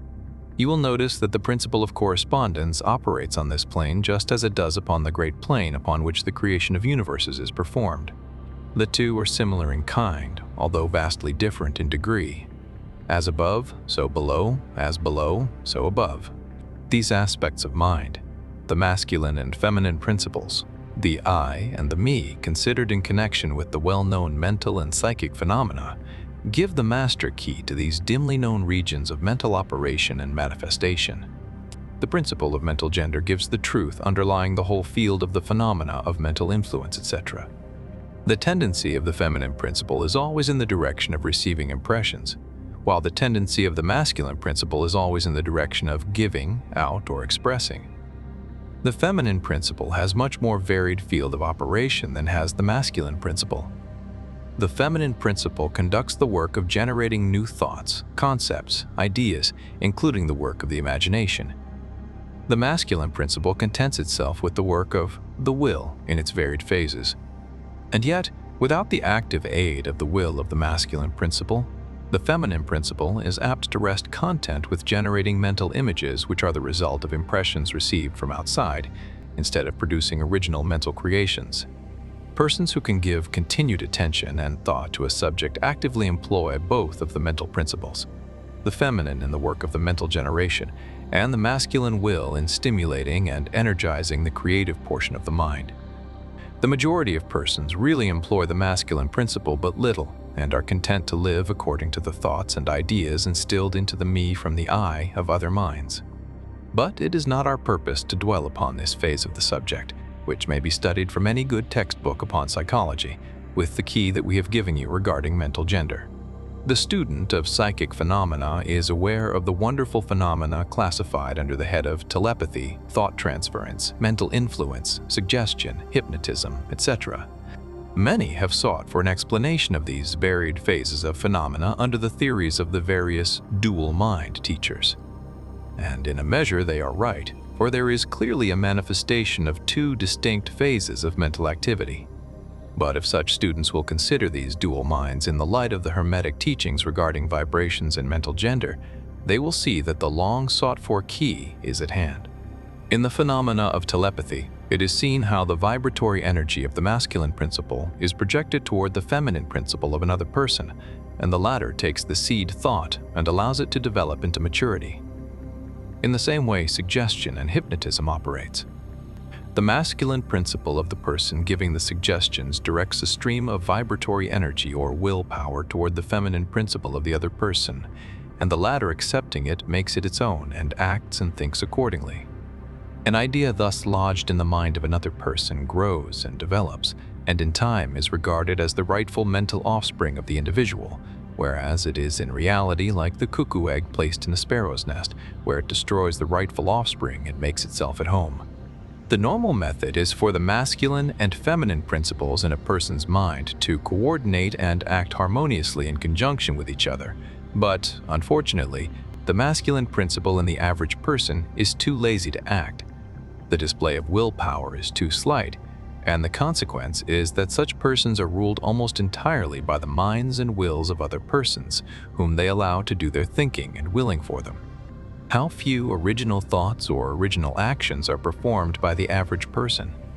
Are not the majority of persons mere shadows and echoes of others having stronger wills or minds than themselves? The trouble is that the average person dwells almost altogether in his me consciousness and does not realize that he has such a thing as an I. He is polarized in his feminine principle of mind, and the masculine principle, in which is lodged the will, is allowed to remain inactive and not employed. The strong men and women of the world invariably manifest the masculine principle of will, and their strength depends materially upon this fact. Instead of living upon the impressions made upon their minds by others, they dominate their own minds by their will, obtaining the kind of mental images desired, and moreover dominate the minds of others likewise in the same manner. Look at the strong people, how they manage to implant their seed thoughts in the minds of the masses of the people, thus causing the latter to think thoughts in accordance with the desires and wills of the strong individuals. This is why the masses of people are such sheep-like creatures, never originating an idea of their own, nor using their own powers of mental activity. The manifestation of mental gender may be noticed all around us in everyday life. The magnetic persons are those who are able to use the masculine principle in the way of impressing their ideas upon others.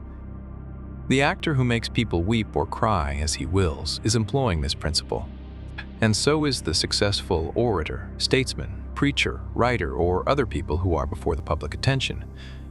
The peculiar influence exerted by some people over others is due to the manifestation of mental gender along the vibrational lines above indicated. In this principle lies the secret of personal magnetism, personal influence, fascination, etc., as well as the phenomena generally grouped under the name of hypnotism. The student who has familiarized himself with the phenomena generally spoken of as psychic will have discovered the important part played in the said phenomena by that force which science has styled suggestion, by which term is meant the process or method whereby an idea is transferred to or impressed upon the mind of another, causing the second mind to act in accordance therewith. A correct understanding of suggestion is necessary in order to intelligently comprehend the varied psychical phenomena which suggestion underlies. But still more is a knowledge of vibration and mental gender necessary for the student of suggestion. For the whole principle of suggestion depends upon the principle of mental gender and vibration. It is customary for the writers and teachers of suggestion to explain that it is the objective or voluntary mind which make the mental impression or suggestion upon the subjective or involuntary mind. But they do not describe the process or give us any analogy in nature whereby we may more readily comprehend the idea. But if you will think of the matter in the light of the Hermetic teachings, you will be able to see that the energizing of the feminine principle by the vibratory energy of the masculine principle is in accordance to the universal laws of nature, and that the natural world affords countless analogies whereby the principle may be understood. In fact, the Hermetic teachings show that the very creation of the universe follows the same law, and that in all creative manifestations, upon the planes of the spiritual, the mental, and the physical, there is always in operation this principle of gender, this manifestation of the masculine and the feminine principles. As above, so below, as below, so above. And more than this, when the principle of mental gender is once grasped and understood, the varied phenomena of psychology at once becomes capable of intelligent classification and study instead of being very much in the dark. The principle works out, in practice, because it is based upon the immutable universal laws of life. We shall not enter into an extended discussion of, or description of, the varied phenomena of mental influence or psychic activity. There are many books, many of them quite good, which have been written and published on this subject of late years. The main facts stated in these various books are correct, although the several writers have attempted to explain the phenomena by various pet theories of their own. The student may acquaint himself with these matters, and by using the theory of mental gender, he will be able to bring order out of the chaos of conflicting theory and teachings, and may, moreover, readily make himself a master of the subject if he be so inclined. The purpose of this work is not to give an extended account of psychic phenomena, but rather to give to the student a master key whereby he may unlock the many doors leading into the parts of the temple of knowledge which he may wish to explore. We feel that in this consideration of the teachings of the Kybalion, one may find an explanation which will serve to clear away many perplexing difficulties, a key that will unlock many doors. What is the use of going into detail regarding all of the many features of psychic phenomena and mental science, provided we place in the hands of the student the means whereby he may acquaint himself fully regarding any phase of the subject which may interest him? With the aid of the Kybalion, one may go through any occult library anew, the old light from Egypt illuminating many dark pages and obscure subjects. That is the purpose of this book. We do not come expounding a new philosophy, but rather furnishing the outlines of a great world-old teaching which will make clear the teachings of others, which will serve as a great reconciler of differing theories and opposing doctrines. Chapter 15. Hermetic Axioms. The possession of knowledge, unless accompanied by a manifestation and expression in action, is like the hoarding of precious metals, a vain and foolish thing. Knowledge, like wealth, is intended for use. The law of use is universal, and he who violates it suffers by reason of his conflict with natural forces. The Kybalion. The Hermetic teachings, while always having been kept securely locked up in the minds of the fortunate possessors thereof, for reasons which we have already stated, were never intended to be merely stored away and secreted. The law of use is dwelt upon in the teachings, as you may see by reference to the above quotation from the Kybalion, which states it forcibly. Knowledge without use and expression is a vain thing, bringing no good to its possessor or to the race. Beware of mental miserliness, and express into action that which you have learned. Study the axioms and aphorisms, but practice them also. We give below some of the more important Hermetic axioms from the Kybalion, with a few comments added to each. Make these your own, and practice and use them, for they are not really your own until you have used them. To change your mood or mental state, change your vibration. The Kybalion. One may change his mental vibrations by an effort of will in the direction of deliberately fixing the attention upon a more desirable state. Will directs the attention, and attention changes the vibration. Cultivate the art of attention by means of the will, and you have solved the secret of the mastery of moods and mental states. To destroy an undesirable rate of mental vibration, put into operation the principle of polarity, and concentrate upon the opposite pole to that which you desire to suppress. Kill out the undesirable by changing its polarity. The Kybalion. This is one of the most important of the Hermetic formulas. It is based upon true scientific principles. We have shown you that a mental state and its opposite were merely the two poles of one thing, and that by mental transmutation the polarity might be reversed. This principle is known to modern psychologists who apply it to the breaking up of undesirable habits by bidding their students concentrate upon the opposite quality. If you are possessed of fear, do not waste time trying to kill out fear, but instead cultivate the quality of courage, and the fear will disappear. Some writers have expressed this idea most forcibly by using the illustration of the dark room. You do not have to shovel out or sweep out the darkness, but by merely opening the shutters and letting in the light, the darkness has disappeared. To kill out a negative quality, concentrate upon the positive pole of that same quality, and the vibrations will gradually change from negative to positive, until finally you will become polarized on the positive pole instead of the negative. The reverse is also true, as many have found out to their sorrow, when they have allowed themselves to vibrate too constantly on the negative pole of things. By changing your polarity, you may master your moods, change your mental states, remake your disposition, and build up character. Much of the mental mastery of the advanced Hermetics is due to this application of polarity, which is one of the important aspects of mental transmutation. Remember the Hermetic axiom quoted previously, which says, "Mind as well as metals and elements may be transmuted from state to state, degree to degree, condition to condition, pole to pole, vibration to vibration." The Kybalion. The mastery of polarization is the mastery of the fundamental principles of mental transmutation or mental alchemy, for unless one acquires the art of changing his own polarity, he will be unable to affect his environment. An understanding of this principle will enable one to change his own polarity, as well as that of others, if he will but devote the time, care, study, and practice necessary to master the art.